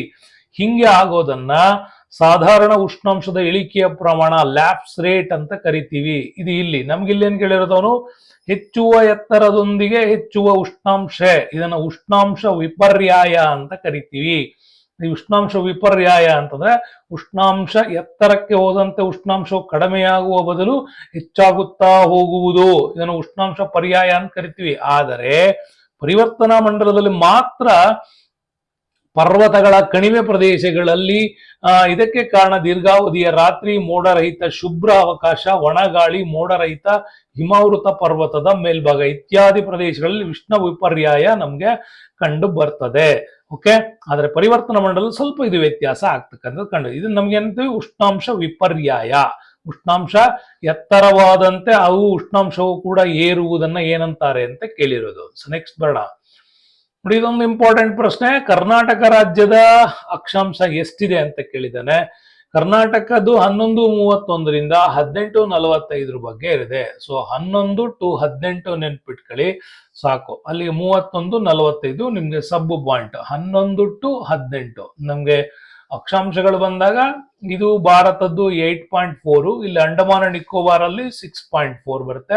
ಕರ್ನಾಟಕ ಸ್ಟಾರ್ಟ್ ಆಗೋದು 11ರಿಂದ 18 ಮಧ್ಯ ನಮ್ಗೆ ಇಲ್ಲಿ ಕರ್ನಾಟಕ ಬರ್ತದೆ. ಹಂಗಾಗಿ ನೀವು 11ರಿಂದ 18 ಮಧ್ಯ ಬರುತ್ತೆ. ರೇಖಾಂಶಗಳಲ್ಲಿ ಬಂತಂದ್ರೆ ಇಂಡಿಯಾ ಸ್ಟಾರ್ಟ್ ಆಗೋದು ನಮ್ಗಿಲ್ಲಿ 68ರಿಂದ ಸ್ಟಾರ್ಟ್ ಆಗತ್ತೆ. ಈ ಕಡೆ ನಮ್ಗೆ 83 ತನಕನೂ ಹೋಗ್ತಾ ಇರುತ್ತೆ. 97 ತನಕನೂ ಹೋಗುತ್ತೆ, 97 ತನಕ. ಹಂಗಾಗಿ ಇಲ್ಲಿ ಬಂತಂದ್ರೆ ನಮ್ಗೆ 74ರಿಂದ ಸ್ಟಾರ್ಟ್ ಆಗತ್ತೆ, ಎಂಡ್ ಆಗೋದು 78ಕ್ಕೆ. ಅಲ್ಲಿಗೆ 11:48 ಹಿಂಗೆ. ನೆಕ್ಸ್ಟ್ ನಮ್ಗೆ ಹಿಂಗೆಷ್ಟು 74ರಿಂದ 78 ಮಧ್ಯೆ ನಮ್ಗೆ ಕರ್ನಾಟಕ ಕಂಡು ಬರುತ್ತೆ. ಹಾಗಾಗಿ 11 ಯಾವ್ದು ಉತ್ತರ ಇಲ್ಲಿ ನಿಮ್ಗೆ 11:31ರಿಂದ 18:45 ಇಲ್ಲಿ ಕರ್ನಾಟಕದ ಅಕ್ಷಾಂಶ ಮತ್ತು ರೇಖಾಂಶಗಳ ಪಟ್ಟಿಯಲ್ಲಿ ನೋಡ್ಬೋದು. ನೆಕ್ಸ್ಟ್ ಬರೋಣ ಮುಂದಿನ ಪ್ರಶ್ನೆ ನೋಡಿ. ಆಗುಂಬೆ ಘಾಟ್, ಇದು ಕೂಡ ನೆನ್ಪಿಟ್ಕೊಳ್ಳಿ, 3 ಸಾರಿ ಕೇಳಿದ್ದಾನೆ ಈ ಪ್ರಶ್ನೆನ. ಆಗುಂಬೆ ಘಾಟು, ಚಾರ್ಮುಡಿ ಘಾಟು, ಹುಲಿಕಲ್ ಘಾಟು, ಶಿರಾಡಿ ಘಾಟ್ ಅಂತ ಕೇಳಿದ್ದಾನಲ್ವಾ. ಸೊ ಆಗುಂಬೆ ಘಾಟ್ ಬರ್ತಕ್ಕಂಥದ್ದು ಶಿವಮೊಗ್ಗ ಮತ್ತೆ ಉಡುಪಿ. ಶಿವಮೊಗ್ಗ ಮತ್ತೆ ಉಡುಪಿ ಆಗುಂಬೆ ಘಾಟ್ ಬರ್ತದೆ. ಚಾರ್ಮುಡಿ ಘಾಟ್ ನಿಮ್ಗೆ ಗೊತ್ತು, ಚಿಕ್ಕಮಗಳೂರನ್ನ, ಮಂಗಳೂರಿಂದ ಚಿಕ್ಕಮಗಳೂರಿಗೆ ಇದು ಕಲ್ಪನೆ ಮಾಡ್ತಕ್ಕಂಥದ್ದು ಚಾರ್ಮುಡಿ ಘಾಟ್. ಹುಲಿಕಲ್ ಘಾಟ್ ಬರ್ತದೆ ಶಿವಮೊಗ್ಗ ಟು ಕುಂದಾಪುರದ ಮಧ್ಯೆ ಹುಲಿಕಲ್ ಘಾಟ್ ಬರುತ್ತೆ. ಶಿರಾಡಿ ಘಾಟ್ ಕೂಡ ಬರ್ತದೆ, ಇದು ಹಾಸನ ಟು ಸಕಲೇಶ್ಪುರ. ಹಾಸನ ಟು ಸಕಲೇಶ್ಪುರ ಮಂಗಳೂರಿಗೆ ಇದು ಕನೆಕ್ಟ್ ಮಾಡ್ತದೆ. ಸೊ ಹಂಗಾಗಿ ಇದು ನಿಮ್ಗೆ ಉತ್ತರ ಸರಿಯಾಗ್ತದೆ. ಈ 4 ಘಾಟ್ಗಳ ಬಗ್ಗೆ ನೆನ್ಪಿಟ್ಕೊಳ್ಳಿ, ಬಹಳ ಸರಿ ಕೇಳಿದ್ದಾನೆ, ಸ್ಟಾರ್ ಹಾಕಿ ಹೇಳ್ತಾ ಇದ್ದೀನಿ. ಇದು ಇಂಪಾರ್ಟೆಂಟ್ ಆಗಿರ್ತಕ್ಕಂಥ ಪ್ರಶ್ನೆ ಆಗುತ್ತೆ. ನೆಕ್ಸ್ಟ್ ಬರೋಣ. ಅತಿ ಹೆಚ್ಚು ಉದ್ದದ ರಾಜ್ಯ ಹೆದ್ದಾರಿಗಳನ್ನ, ಇಲ್ಲಿ ಕೇಳಿರೋದು ರಾಷ್ಟ್ರ ಅಲ್ಲ, ರಾಜ್ಯ ಹೆದ್ದಾರಿಗಳನ್ನ ಹೊಂದಿರುವ ಕರ್ನಾಟಕದ ಜಿಲ್ಲೆ. ಅತ್ಯಂತ ದೊಡ್ಡ ಜಿಲ್ಲೆ ಯಾವ್ದಾಗಿರುತ್ತೋ ಅದು ಅತ್ಯಂತ ಹೆಚ್ಚು ರಾಜ್ಯ ಹೆದ್ದಾರಿಯನ್ನು ಹೊಂದಿರುತ್ತೆ. ಇದು ಈಸಿ ಕಾನ್ಸೆಪ್ಟ್. ಅಲ್ಲಿ ಬೆಳಗಾವಿ ದೊಡ್ಡ ಜಿಲ್ಲೆ, ಇದು ಅತ್ಯಂತ ಹೆಚ್ಚನ್ನ ಅತ್ಯಂತ ಹೆಚ್ಚು ಉದ್ದದ ರಾಜ್ಯ ಹೆದ್ದಾರಿಗಳು ಬೆಳಗಾವಿ ಜಿಲ್ಲೆ. ನಮ್ಗೆ ಅತಿ ಹೆಚ್ಚು ಉದ್ದದ ಹೆದ್ದಾರಿ ಜಿಲ್ಲೆಗಳು ಕಂಡು ಬರ್ತವೆ. ಅತಿ ಕಡಿಮೆ ಬೆಂಗಳೂರು ನಗರ, ಇಲ್ಲಿ ಅತಿ ಕಡಿಮೆ ಉದ್ದದ ರಾಜ್ಯ ಹೆದ್ದಾರಿ. ಯಾಕೆ ಅಂತಂದ್ರೆ ಇಲ್ಲಿ ನ್ಯಾಷನಲ್ ಹೈವೇಗಳು ಕನೆಕ್ಟ್ ಆಗೋದ್ರಿಂದ ಸ್ಟೇಟ್ ಹೈವೇಗಳಿಗಿಂತ ಹೆಚ್ಚಾಗಿ ನ್ಯಾಷನಲ್ ಹೈವೇಗಳು ಇಲ್ಲಿ ನಮ್ಗೆ ಸಿಗ್ತಾ ಹೋಗ್ತವೆ. Okay. But national highway contact ಆಗದೆ ಇರೋವು ಇದಾವೆ ನಮ್ಮಲ್ಲಿ. ಈಗ ಕೊಡಗಿನ ಭಾಗಗಳಿರ್ಬೋದು, ಅಲ್ಲೆಲ್ಲ ನಾವು ನೋಡ್ತೀವಿ ನ್ಯಾಷನಲ್ ಹೈವೇಗಳು ಕನೆಕ್ಟ್ ಆಗೋದಿಲ್ಲ. ಹಂಗಾಗಿ ಅತಿ ಹೆಚ್ಚು ಉದ್ದದ ರಾಜ್ಯ ಹೆದ್ದಾರಿಯನ್ನು ಹೊಂದಿರುವ ಕರ್ನಾಟಕದ ಜಿಲ್ಲೆಗಳು ಅಂತಂದ್ರೆ ಅದು ಬೆಳಗಾವಿ. ನಿಮ್ಗಿಲ್ಲಿ ಇಂಪಾರ್ಟೆಂಟ್ ಅದು ಆಗತ್ತೆ. ಇದು ಕೂಡ ನಿಮ್ಗೆ ನೆನ್ಪಿಡ್ಬೇಕು. ಸೊ ನೆಕ್ಸ್ಟ್ ಬರೋಣ. ಇಲ್ಲಿ ಕೂಡ ಇಂಪಾರ್ಟೆಂಟ್ ಪ್ರಶ್ನೆ ಇದೆ ನೋಡಿ, ಅತಿ ತುದಿಯಲ್ಲಿರುವ ಇಂದಿರಾ ಪಾಯಿಂಟ್ ಎಲ್ಲಿದೆ ಅಂತ 6.4 ಅಲ್ಲಿ ನಿಮ್ಗೆ ಬರುತ್ತೆ. ಈಗ ತಾನೇ ಮ್ಯಾಪ್ ಬರೆದು ಹೇಳಿದೆ ನಿಮ್ಗೆ. ಸೊ ಅಂಡಮಾನ್ ಅಂಡ್ ನಿಕೋಬಾರ್ ಐಲ್ಯಾಂಡ್ಸ್ಗೆ ಬಂದ್ರೆ ಇಲ್ಲಿ ಇದು ಇಂದಿರಾ ಪಾಯಿಂಟ್, ಇದು 6.45 ಅಂತ ಕರಿತೀವಿ. ಇಲ್ಲಿ ನಮ್ಗೆ ಶುರುವಾಗುತ್ತೆ. ಭಾರತದ ಭೂಶಿರ ಶುರುವಾಗೋದು 8.4 ಇಂದ ನಮ್ಗೆ ಶುರುವಾಗುತ್ತೆ. ಹಾಗಾಗಿ 8.4 ಇಲ್ಲಿಂದ ಶುರುವಾಗುತ್ತೆ. ಹಂಗೇನೆ ನಮ್ಗೆ ಬಂದ್ರೆ ಇಂದಿರಾ ಕೋಲ್ ಪಾಯಿಂಟ್ ಏನಿದೆ ಅಲ್ಲಿ ನಮಗೆ ಬಂದ್ರೆ 37.6 ಆಗತ್ತೆ. ಇನ್ನು ಈ ಕಡೆ ರೇಖಾಂಶ ನೆನ್ಪಿಟ್ಕೊಳ್ಳೋದು, ಅದಕ್ಕೊಂದು ಈಸಿ ಐಡಿಯಾ ಹೇಳ್ತೀನಿ. ರೇಖಾಂಶಕ್ಕೆ ನೋಡಿ 6, 7, ಇಲ್ಲಿ 8, ಇಲ್ಲಿ 9 ಹಾಕ್ಬಿಡಿ, ನಿಮ್ಗೆ ರೇಖಾಂಶ ಸಿಗುತ್ತೆ. ನೋಡಿ ಸೀರಿಯಲ್ ಹಾಕೋದು ಗೊತ್ತಾಯ್ತಲ್ಲ, 2 ಹೊರಗೆ ಹಾಕ್ಬಿಡಿ, 6, 7, 8, 9 ಹಾಕ್ಬಿಟ್ರೆ 68ರಿಂದ 97 ನೀವು ರೇಖಾಂಶಗಳನ್ನ ನೆನಪಿಟ್ಕೊಳ್ಬಹುದು. ಓಕೆ, ಇದು ಕೂಡ ಬರುತ್ತೆ. ಆಮೇಲೆ ಅತ್ಯಂತ ಬಾರ್ಡರ್ನ ಹೊಂದಿರತಕ್ಕಂತಹದ್ದು ಯಾವ ದೇಶದೊಂದಿಗೆ ಅತಿ ಹೆಚ್ಚು ಉದ್ದದ ಬಾರ್ಡರ್ ಅಂದ್ರೆ ಬಾಂಗ್ಲಾದೇಶದ ಜೊತೆ ಅತಿ ಹೆಚ್ಚು ಉದ್ದದ ಬಾರ್ಡರ್ ಹೊಂದಿದ್ದೀವಿ. ಅಫ್ಘಾನಿಸ್ತಾನದ ಬಗ್ಗೆ ಅತ್ಯಂತ ಕಡಿಮೆ ಬಾರ್ಡರ್ನ ಹೊಂದಿದ್ದೀವಿ. ಇದು ಕೂಡ ನಿಮ್ಗೆ ನೆನ್ಪಿಟ್ಕೊಳ್ಳಿ. ಚೀನಾ ಉದ್ದಕ್ಕೆ ಕಾಣುತ್ತೆ ಅಂತ ಚೀನಾಕ್ಕೆ ಹೋಗ್ತೀರಿ, ಅದು ತಪ್ಪಾಗತ್ತೆ, ನೆನ್ಪಿಟ್ಕೊಳ್ಳಿ. ಇದೊಂದು ಇಂಪಾರ್ಟೆಂಟ್ ಮ್ಯಾಟರ್. ಸೊ ನೆಕ್ಸ್ಟ್ ಬರೋಣ. ಪೂರ್ವ ಕರಾವಳಿಯ ಕರಾವಳಿ ತೀರದಲ್ಲಿರೋ ಮೈದಾನದಲ್ಲಿ ಕೃಷ್ಣಾ ನದಿಯು ಯಾವ ಮುಖಜ ಭೂಮಿಯನ್ನ ಅದು ಸೇರುತ್ತೆ? ಮುಖಜ ಭೂಮಿಯಿಂದ ಉತ್ತರಕ್ಕಿರುವ ಕರಾವಳಿಯನ್ನು, ಕೃಷ್ಣಾ ನದಿಯ ಮುಖಜ ಭೂಮಿಯಿಂದ ಉತ್ತರಕ್ಕಿರುವುದನ್ನು ಏನಂತ ಕೇಳ್ತಾರೆ ಅಂತ ಕೇಳಿದ್ದಾರೆ. ಅದನ್ನ ಸರ್ಕಾರ್ ತೀರ ಅಂತ ಕರೀತಾರೆ ಅಂತ ನೆನ್ಪಿಟ್ಕೊಳ್ಳಿ. ಕೃಷ್ಣಾ ಬರೋದು ಇಲ್ಲಿ ನಾಗಾರ್ಜುನ್ ಸಾಗರ್ ಏನ್ ಬರುತ್ತಲ್ವಾ, ಇಲ್ಲಿ ಅಂದ್ರೆ ಕೃಷ್ಣಾ ನದಿ ನಿಮ್ಗೆ ಈ ಕಡೆ ಮಹಾರಾಷ್ಟ್ರದಿಂದ ಹುಟ್ಟುತ್ತೆ. ಮಹಾರಾಷ್ಟ್ರದಿಂದ ವೆಸ್ಟರ್ನ್ ಘಾಟ್ಸ್ ಅಲ್ಲಿ ಹುಟ್ಬಿಟ್ಟು ಹಂಗೆ ಹರಿತಾ ಕರ್ನಾಟಕದ ಮುಖಾಂತರವಾಗಿ ಅದು ಅಲ್ಲಿ ಹೋಗಿ ಇಲ್ಲಿ ನಮ್ಗೆ ಸೇರತ್ತೆ. ಕೃಷ್ಣ ಇಲ್ಲಿ ಹೋಗಿ ಸೇರತ್ತೆ. ಓಕೆ, ವಿಜಯವಾಡದಿಂದ 80 ಕಿಲೋಮೀಟರ್ ದೂರದಲ್ಲಿ ದಿವಿ ಬಿಂದು ಅಂತ ಒಂದು ಪ್ಲೇಸ್ ಬರುತ್ತೆ, ಅಲ್ಲಿ ಸೇರತ್ತೆ. ನೋಡಿ, ಈ ಕೃಷ್ಣಾ ನದಿಯ ಸೇರುವಂತ ಈ ಪ್ರದೇಶದಿಂದ ದಕ್ಷಿಣಕ್ಕೆ ಬಂದ್ರೆ ಇದನ್ನ ನಾವು ಕೋರಮಂಡಲ ಅಂತ ಕರಿತೀವಿ. ದಕ್ಷಿಣಕ್ಕೆ ಕೋರಮಂಡಲ, ಉತ್ತರವನ್ನು ಏನಂತ ಕರಿತೀವಿ? ಇಲ್ಲಿ ಇದನ್ನ ಸರ್ಕಾರ ಅಂತ ಕರಿತೀವಿ. ಇಲ್ಲಿ ಇದನ್ನ ಉತ್ಕಲ ತೀರ ಅಂತ ಕರಿತೀವಿ. ದ್ರಾವಿಡ ಉತ್ಕಲ ವಂಗ ಅಂತೀವಲ್ಲ, ಇದೇ ಉತ್ಕಲ ತೀರ. ಮತ್ತೆ ಈ ಕಡೆ ಬಂದ್ರೆ ಗೋವಾದಿಂದ ಮೇಲ್ ಬಂದ್ರೆ ನಮ್ಗೆ ನಿಮಗೆಲ್ಲ ಗೊತ್ತಿದೆ ಕೊಂಕಣ ಅಂತ ಕರಿತೀವಿ. ಗೋವಾದಿಂದ ಕೆಳಗೆ ಬಂದ್ರೆ ಇದನ್ನ ಮಲಬಾರ್ ಅಂತ ಕೂಡ ಕರಿತೀವಿ. ಇದು ನಮ್ಗೆ ಇಂಪಾರ್ಟೆಂಟ್ ಆಗುತ್ತೆ. ಇದು ಸರ್ಕಾರ್ ತೀರ. ಓಕೆ, ನೆಕ್ಸ್ಟ್ ಬರೋಣ. ಉತ್ತರ ಪ್ರದೇಶ ರಾಜ್ಯವು ಬೇಸಿಗೆ ಅವಧಿಯಲ್ಲಿ ಪಡೆಯುವ ಮಳೆಯನ್ನು ಏನಂತ ಕರೀತಾರೆ ಅಂತ ಇಲ್ಲಿ ಕೇಳಿರೋದು ಯಾವ್ದ್ರದ್ದು? ಉತ್ತರ ಪ್ರದೇಶವನ್ನು ಆಂಧೀಸ್ ಅಂತ ಕರಿತೀವಿ. ಇಲ್ಲಿ ಸ್ಪೆಲ್ಲಿಂಗ್ ತಪ್ಪಿದ ಆಂಥೀಸ್ ಅಂತ ಕೊಟ್ಟೇನೆ, ಆಂಧೀಸ್. ಕರ್ನಾಟಕದಲ್ಲಿ ಕಾಫಿ ಬ್ಲಾಸಮ್ಸ್ ಅಂತ ಕರಿತೀವಿ. ಕೇರಳದಲ್ಲಿ ಮಾವಿನ ಹುಯಿಲು ಅಂತಲೂ ಕೂಡ ಕರಿತೀವಿ. ಪಶ್ಚಿಮ ಬಂಗಾಳದಲ್ಲಿ ಕಾಲ್ ಬೈಸಾಖಿ ಅಂತ ಕರಿತೀವಿ. ಯಾವಾಗ ಆಗ್ತವು? ಇದು ಬೇಸಿಗೆಯಲ್ಲಿ ಉಂಟಾಗುವ ಪರಿಸರಣ ಮಳೆಗಳು. ಬೇಸಿಗೆಯಲ್ಲಿ ಉಂಟಾಗುವ ಪರಿಸರಣ ಮಳೆಗಳನ್ನ, ಅದು ಸ್ಥಳೀಯ ಉಷ್ಣಾಂಶ ಮತ್ತು ಪ್ರಚಲನ ಪ್ರವಾಹಗಳಿಂದ ಈ ತರದ ಮಳೆ ಆಗ್ತಾ ಇರುತ್ತೆ. ಹಾಗಾಗಿ ಪಶ್ಚಿಮ ಬಂಗಾಳದಲ್ಲಿ ಕಾಲ್ ಬೈಸಾಖಿ ಅಂತ ಕರಿತೀವಿ. ಉತ್ತರ ಪ್ರದೇಶದಲ್ಲಿ ಆಂಧೀಸ್ ಅಂತೀವಿ. ಇದನ್ನ ಕರ್ನಾಟಕದಲ್ಲಿ ಕಾಫಿ ಬ್ಲಾಸಮ್ಸ್ ಅಂದ್ರೆ ಕಾಫಿ ತುಂತುರು. ಇದು ಸೌತ್ ಕರ್ನಾಟಕದಲ್ಲಿ ಕಾಫಿ ತುಂತುರು. ಉತ್ತರ ಕರ್ನಾಟಕದಲ್ಲಿ ಬಂತಂದ್ರೆ ನಮ್ಗೆ ಹುಣಸೆ ಇಲ್ಲಿ ಏನಾಗ್ತಾ ಇರುತ್ತೆ, ಅವಾಗ ಹೂವನ್ನ ಬಿಡ್ತಾ ಇರ್ತದೆ. ಅವಾಗ ಅದನ್ನ ಚೆರ್ರಿ ಬ್ಲಾಸಮ್ ಅಂತಾನೂ ಕೂಡ ಕರೀತಾರೆ, ನೆನ್ಪಿಟ್ಕೊಳ್ಳಿ. ಉತ್ತರ ಕರ್ನಾಟಕದಲ್ಲಿ ನಮ್ಗೆ ಅವಾಗ ಏನಾಗುತ್ತೆ, ದಕ್ಷಿಣ ಕರ್ನಾಟಕದಲ್ಲಿ ಕಾಫಿ ಬ್ಲಾಸಮ್, ಉತ್ತರ ಕರ್ನಾಟಕದಲ್ಲಿ ಚೆರ್ರಿ ಬ್ಲಾಸಮ್ ಅಂತಾನೂ ಕೂಡ ಕರೀತಾರೆ. ಹುಳಿ ಅಂತ, ಚೆರ್ರಿ ಅಂದ್ರೆ ನೀವು ಚೆರ್ರಿ ಹಣ್ಣು ಅನ್ಕೋಬೇಡಿ. ಮಾವಿನ ಹುಯಿಲು, ಇದು ಕೇರಳದಲ್ಲಿ ಕಂಡು ಬರ್ತಕ್ಕಂಥದ್ದು ಮಾವಿನ ಹುಯಿಲು. ಇದು ಇಂಪಾರ್ಟೆಂಟ್ ಆದಂತ ಪ್ರಶ್ನೆ. ಸೊ ನೆಕ್ಸ್ಟ್ ಬರೋಣ ಮುಂದಿನ ಪ್ರಶ್ನೆಗೆ. ನೋಡಿ, ಈ ಪ್ರಶ್ನೆಯಲ್ಲಿ ಇಂಪಾರ್ಟೆಂಟ್ ಆಗಿ ನೋಡೋಣ. ಉಷ್ಣವಲಯದ ನಿತ್ಯ ಹರಿದ್ವರ್ಣ ಕಾಡುಗಳು ಏನ್ ಕಂಡು ಬರ್ತವೆ? ಉಷ್ಣವಲಯದ ನಿತ್ಯ ಹರಿದ್ವರ್ಣ ಕಾಡುಗಳು ಕಂಡು ಬರೋದು ಬೀಟೆ, ಕರಿಮರ, ರಬ್ಬರ್, ಸಿಂಕೋನಾ ಇವೆಲ್ಲ ಬರ್ತವೆ. ಮಹಾಗನಿ ಇವೆಲ್ಲ ಬರ್ತವೆ. ಉಷ್ಣವಲಯದ ಎಲೆ ಉದುರುವ ಕಾಡುಗಳು ಭಾರತದಲ್ಲೇ ಅತಿ ಹೆಚ್ಚು ಇರ್ತಕ್ಕಂಥ ಕಾಡಿನ ಪ್ರದೇಶ. ಸೊ ಇಲ್ಲಿ ನಮ್ಗೆ ಕಂಡು ಬರೋದು ತೇಗ, ಬೀಟೆ, ಹೊನ್ನೆ ಈ ತರದ ಮರಗಳು ಕಂಡು ಬರ್ತವೆ. ಹೆಚ್ಚು ಬೆಲೆ ಬಾಳುವ ಮರಗಳು ಕೂಡ ನಮ್ಗೆ ಎಲೆ ಉದುರುವ ಕಾಡುಗಳಿಂದ ಅಥವಾ ಮಾನ್ಸೂನ್ ಫಾರೆಸ್ಟ್ ಅಂತ ಏನ್ ಕರಿತೀವಿ ಇದರಿಂದ ಸಿಗುತ್ತೆ. ಮರುಭೂಮಿ ಸಸ್ಯವರ್ಗ ಅಂತಂದ್ರೆ ಇಲ್ಲಿ ನಮ್ಗೆ ಸಾಮಾನ್ಯವಾಗಿ ಬಬೂಲ್ ಅಂತ ಕರಿತೀವಿ. ಅಂದ್ರೆ ಬಹಳಷ್ಟು ಜನರಿಗೆ ಬಬೂಲ್ ಅಂದ್ರೆ ಅರ್ಥ ಆಗಲ್ಲ. ಇದು ಜಾಲಿ ಮರ ಅಂತ ಕರಿತೀವಿ ನೋಡಿ. ಈ ತರದ ಬಬುಲ್ ಟ್ರೀಗಳು ಹೆಚ್ಚಾಗಿ ಕಂಡುಬರೋದು ಮರುಭೂಮಿ ಸಸ್ಯವರ್ಗದ ಅಂಚಿನಲ್ಲಿ ಕಂಡು ಬರ್ತವೆ. ಇನ್ನು ಪರ್ವತ ಸಸ್ಯವರ್ಗಗಳು ಸೂಚಿಪರ್ಣದ ಕಾಡುಗಳಲ್ಲಿ ಕಂಡುಬರೋದು ಸ್ಪ್ರೂಸು, ಬೀಚ್ ಈ ತರದ ಮರಗಳು ಇವಿಲ್ಲಿ ನಿಮಗೆ ಕಂಡು ಬರುತ್ತೆ. ಆಪ್ಷನ್ ಎ ನಿಮಗಿದು ಸರಿ ಆಗತ್ತೆ. ನೆಕ್ಸ್ಟ್ ಬರೋಣ ಇಂಪಾರ್ಟೆಂಟ್ ಕ್ವಶನ್ಗಳೇನೆ. ದಾಮೋದರ್ ನದಿ ಕಣಿವೆ ಯೋಜನೆಯ 4 ಅಣೆಕಟ್ಟುಗಳನ್ನು ಹೊಂದಿದೆ. ತಿಲಯ್ಯ, ಕೋನಾರ್, ಪಂಚೆಟ್ಟಿಲ್. ಆದ್ರೆ 4ನೇದು ಯಾವುದು ಅಂತ ಕೇಳಿದ್ದಾರೆ. ಅದು ಮೈಥಾನ್ ಕೂಡ ನೆನ್ಪಿಟ್ಕೊಳ್ಳಿ. ದಾಮೋದರ್ ನದಿಯನ್ನ ನಿಮ್ಗೆ ಪಶ್ಚಿಮ ಬಂಗಾಳದ ಕಣ್ಣೀರ್ನ ನದಿ ಅಂತಾರೆ, ಅದು ಕೂಡ ನಿಮ್ಗೆ ಗೊತ್ತು. ಕಣ್ಣೀರ್ನ ನದಿ ಅಂತ ಕೂಡ ಕರೀತಾರೆ. ಕಣ್ಣೀರ್ ತರ ಹರಿಯತ್ತೆ ಅಂತಲ್ಲ, ಇದು ಅತ್ಯಂತ ಹೆಚ್ಚು ಪ್ರವಾಹವನ್ನ ಉಂಟು ಮಾಡಿ ಜನರ ಕಣ್ಣಲ್ಲಿ ಕಣ್ಣೀರ್ ತರ್ಸ ಅಂತ ಮಾಡುತ್ತೆ. ಹಂಗಾಗಿ ಇದನ್ನ ಕಣ್ಣೀರ್ನ ನದಿ ಅಂತ ಕರಿತೀವಿ.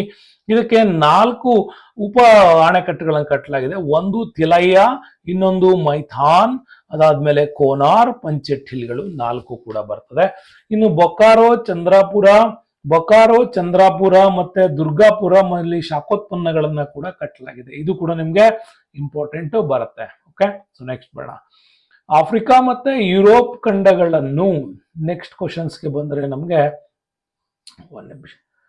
ನೆಕ್ಸ್ಟ್ ಕ್ವಶನ್ ಬಂದ್ರೆ ಆಫ್ರಿಕಾ ಮತ್ತೆ ಯುರೋಪ್ ಅನ್ನ ಇಲ್ಲಿ ಬೇರ್ಪಡಿಸಿದಂತ ಪ್ರತ್ಯೇಕಿಸುವಂತ ಜಲಸಂಧಿ ಯಾವುದು ಅಂತ ಕೇಳಿದರೆ ಇದು ಜಿಬ್ರಾಲ್ಟರ್ ಜಲಸಂಧಿ ಆಗಿರ್ತದೆ. ಹಾಗಾಗಿ ಜಿಬ್ರಾಲ್ಟರ್ ಜಲಸಂಧಿ ಏನಿದೆ ಇದು ಯುರೋಪ್ ಖಂಡ ಹಾಗೂ ಕೆಂಪು ಸಮುದ್ರದಿಂದ ಅರೇಬಿಯಾ ಪರ್ಯಾಯ ದ್ವೀಪ ಇದರಿಂದ ನಮಗೆ ಪ್ರತ್ಯೇಕವಾಗಿ ಕಂಡು ಬರುತ್ತೆ.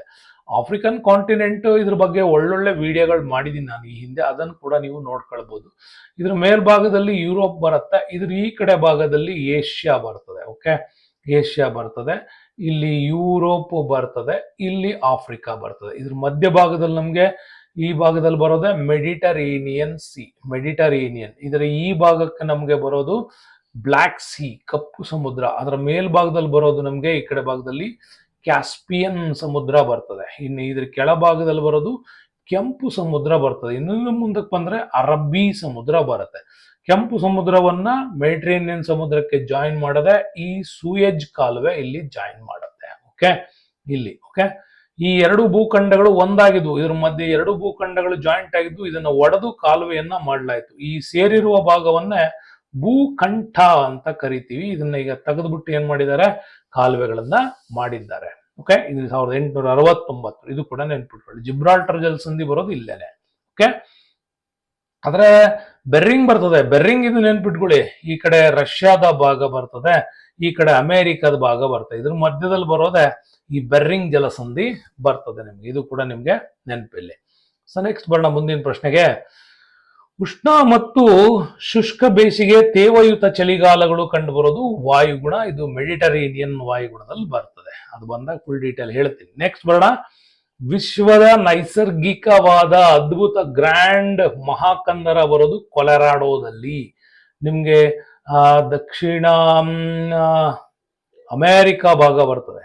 ಈ ದಕ್ಷಿಣ ಅಮೆರಿಕಾದ ಭಾಗದಲ್ಲಿ ಕೊಲೆರಾಡೋ ಬರ್ತದೆ. ಕೊಲೆರಾಡೋದಲ್ಲಿ ನಿರ್ಮಾಣವಾಗಿರ್ತಕ್ಕಂಥದ್ದೇ ಈ ಒಂದು ಅದ್ಭುತವಾದಂತಹ ಮಹಾಕಂದರ ಅಂತ ಕೂಡ ಕರಿತೀವಿ. ಓಕೆ, ಮಿಸಿಸಿಪ್ಪಿ, ಮಿಸೋರಿ, ಸೈಂಟ್ ಲಾರೆನ್ಸ್ ಇವು ನಾರ್ತ್ ಅಮೆರಿಕಾದಲ್ಲಿ ಬರ್ತಕ್ಕಂಥ ಪ್ರಮುಖವಾಗಿರ್ತಕ್ಕಂಥ ಪ್ಲೇಸ್ಗಳು. ಅದು ಕೂಡ ನಿಮ್ಗೆ ನೆನಪಿರ್ಲಿ. ನೆಕ್ಸ್ಟ್ ಬರೋಣ ನೋಡಿ. ದಕ್ಷಿಣ ಅಮೆರಿಕಾ ಬಹಳ ಸರಿ ಕೇಳ್ಬಿಡಿ. ದಕ್ಷಿಣ ಅಮೆರಿಕಾ ಬಹಳ ಸರಿ ಓದ್ಕೊಳ್ಳಿ, ಸ್ಟಾರ್ ಹಾಕಿ ಹೇಳ್ತೀನಿ. ಬಹಳ ಪ್ರಶ್ನೆಗಳು ಅದ್ರ ಮೇಲೆ ಬಂದಿದೆ. ದಕ್ಷಿಣ ಅಮೆರಿಕದ ಪಶ್ಚಿಮ ಅಂಚಿನ ಉದ್ದಕ್ಕೂ ಇರುವ ಪರ್ವತ ಶ್ರೇಣಿಗಳನ್ನ ಏನಂತ ಕರೀತಾರೆ ಅಂತ. ಇದು ಆಂಡೀಸ್ ಪರ್ವತ ಶ್ರೇಣಿಗಳು ಅಂತ ಕರಿತೀವಿ. ಯುರೋಲ್ಸ್ ಬರೋದು ನಿಮ್ಗೆ ಸಾಮಾನ್ಯವಾಗಿ ಯುರೋಪ್ ಅಲ್ಲಿ. ಈ ಕಡೆ ಏಷ್ಯಾ ಖಂಡ ಮತ್ತೆ ಯುರೋಪ್ನ ಮಧ್ಯದಲ್ಲಿ ಬರೋದೆ ಯುರೋಲ್ಸ್ ಶ್ರೇಣಿಗಳು ಬರ್ತವೆ. ಆಲ್ಫ್ಗಳು ಕೂಡ ಬರೋದು ನಮ್ಗೆ ಆರ್ಕಿಟಿಕ್ ಝೋನ್ ವಲಯ ಯುರೋಪ್ ಅಲ್ಲಿ ಬರ್ತವೆ. ಅಪಲೇಷಿಯನ್ ಪರ್ವತ ಶ್ರೇಣಿಗಳು ಕೂಡ ನಿಮಗೆ ನಾರ್ತ್ ಅಮೆರಿಕನ್ ಭಾಗಗಳಿಂದ ಶುರುವಾಗುತ್ತೆ. ಅಲಸ್ಕಾನ್ದಿಂದ ಹಿಡ್ಬಿಟ್ಟು ಈ ಕಡೆ ಏಷ್ಯಾದವರೆಗೆ ಎಕ್ಸ್ಟೆನ್ಷನ್ ಅಂತ ಕರಿತೀವಿ. ಇಲ್ಲಿ ನಿಮಗೆ ಅವು ಸಿಗ್ತವೆ. ಹಾಗಾಗಿ ಇಂಪಾರ್ಟೆಂಟ್ ಆಗಿ ನೀವು ನೋಡುವಾಗ ನಾರ್ತ್ ಅಮೆರಿಕಾ ತುಂಬಾ ಚೆನ್ನಾಗಿ ನೋಡ್ಕೊಳ್ಳಿ. ನಾರ್ತ್ ಅಮೆರಿಕದ ಬಗ್ಗೆ ಕೇಳ್ತಾನೆ. ಅತ್ಯಂತ ದೊಡ್ಡ ದೇಶ ಬ್ರೆಜಿಲ್.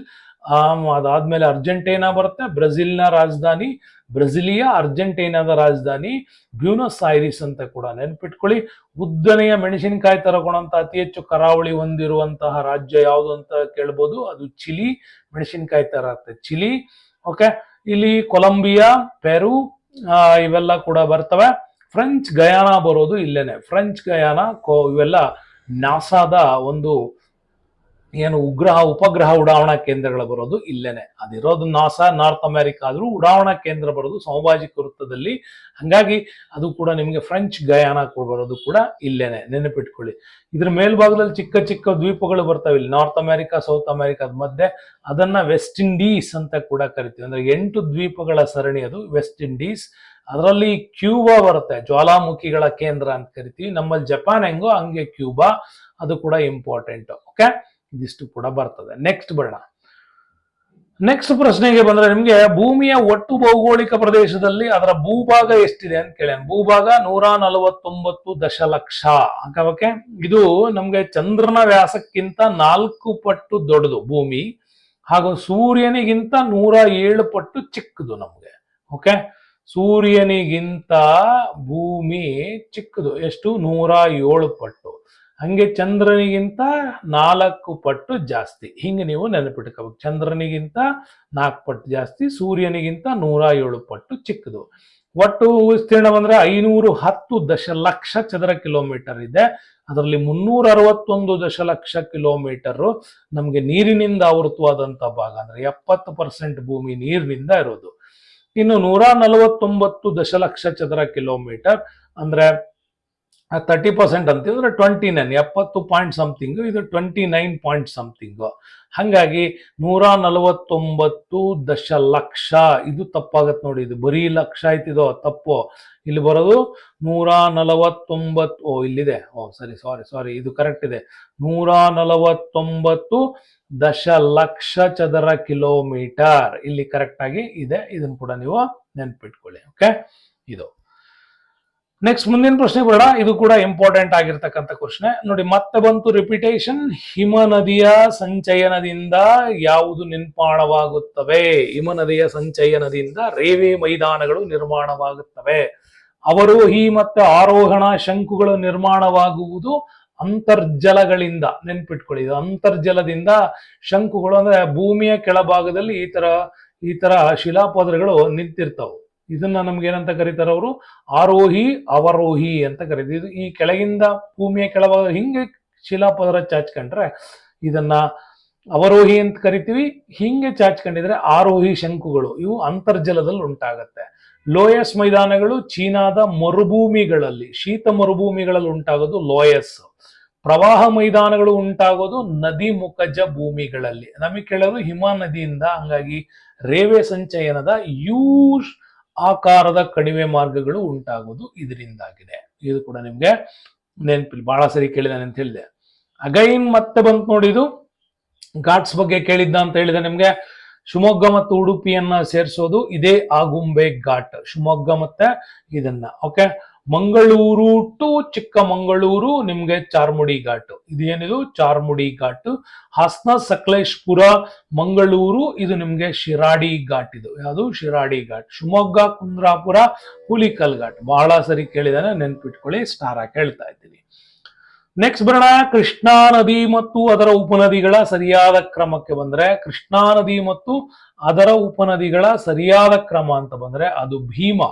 ಓಕೆ, ಭೀಮಾ, ತುಂಗಭದ್ರಾ, ಕೊಯ್ನಾ, ಘಟಪ್ರಭಾ ಇವು ನಮ್ಗೆ ಕರೆಕ್ಟ್ ಆಗಿ ಕಂಡು ಬರ್ತವೆ. ವರಾಹಿ ಬರೋದು ಕರ್ನಾಟಕದಲ್ಲಿ, ಶಿಂಷಾ ಬರ್ತಕ್ಕಂಥದ್ದು ಕೂಡ ಮಂಗಳೂರಲ್ಲಿ. ಮಂಗಳೂರು ಭಾಗಕ್ಕೆ ಬಂದ್ರೆ ನಮ್ಗೆ ಕೃಷ್ಣ ಸಿಗೋದಿಲ್ಲ.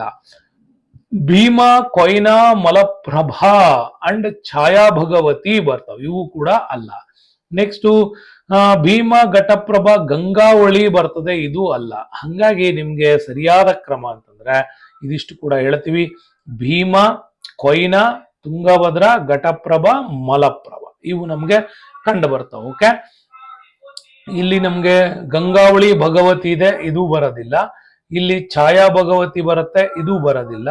ಹಂಗಾಗಿ ಇಲ್ಲಿ ವರಾಹಿ, ಶಿಂಷಾ ಬರ್ತಾವ, ಇದು ಬರಲ್ಲ.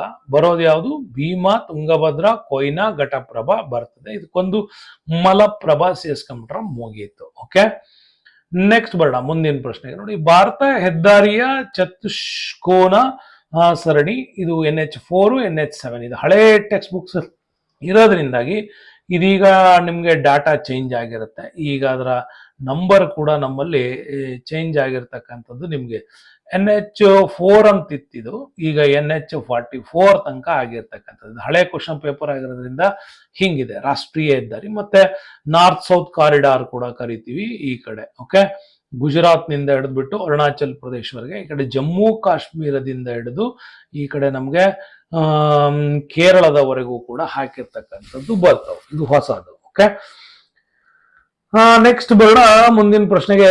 ಭಾರತದ ಮುಖ್ಯ ನಾಡಿನ ಕರಾವಳಿ ತೀರದ ಉದ್ದ ಎಷ್ಟು ಅಂತ. ಮುಖ್ಯ ನಾಡಿನ ಕರಾವಳಿ ಕೇಳಿರೋದು. ಮುಖ್ಯ ನಾಡಿನ ಕರಾವಳಿ ಇಲ್ಲಿ ಗುಜರಾತ್ ಇಂದ ಕನ್ಯಾಕುಮಾರಿ, ಪಶ್ಚಿಮ ಬಂಗಾಳದಿಂದ ಕನ್ಯಾಕುಮಾರಿ, ಇದು 6100 ಕಿಲೋಮೀಟರ್ ಬರುತ್ತೆ.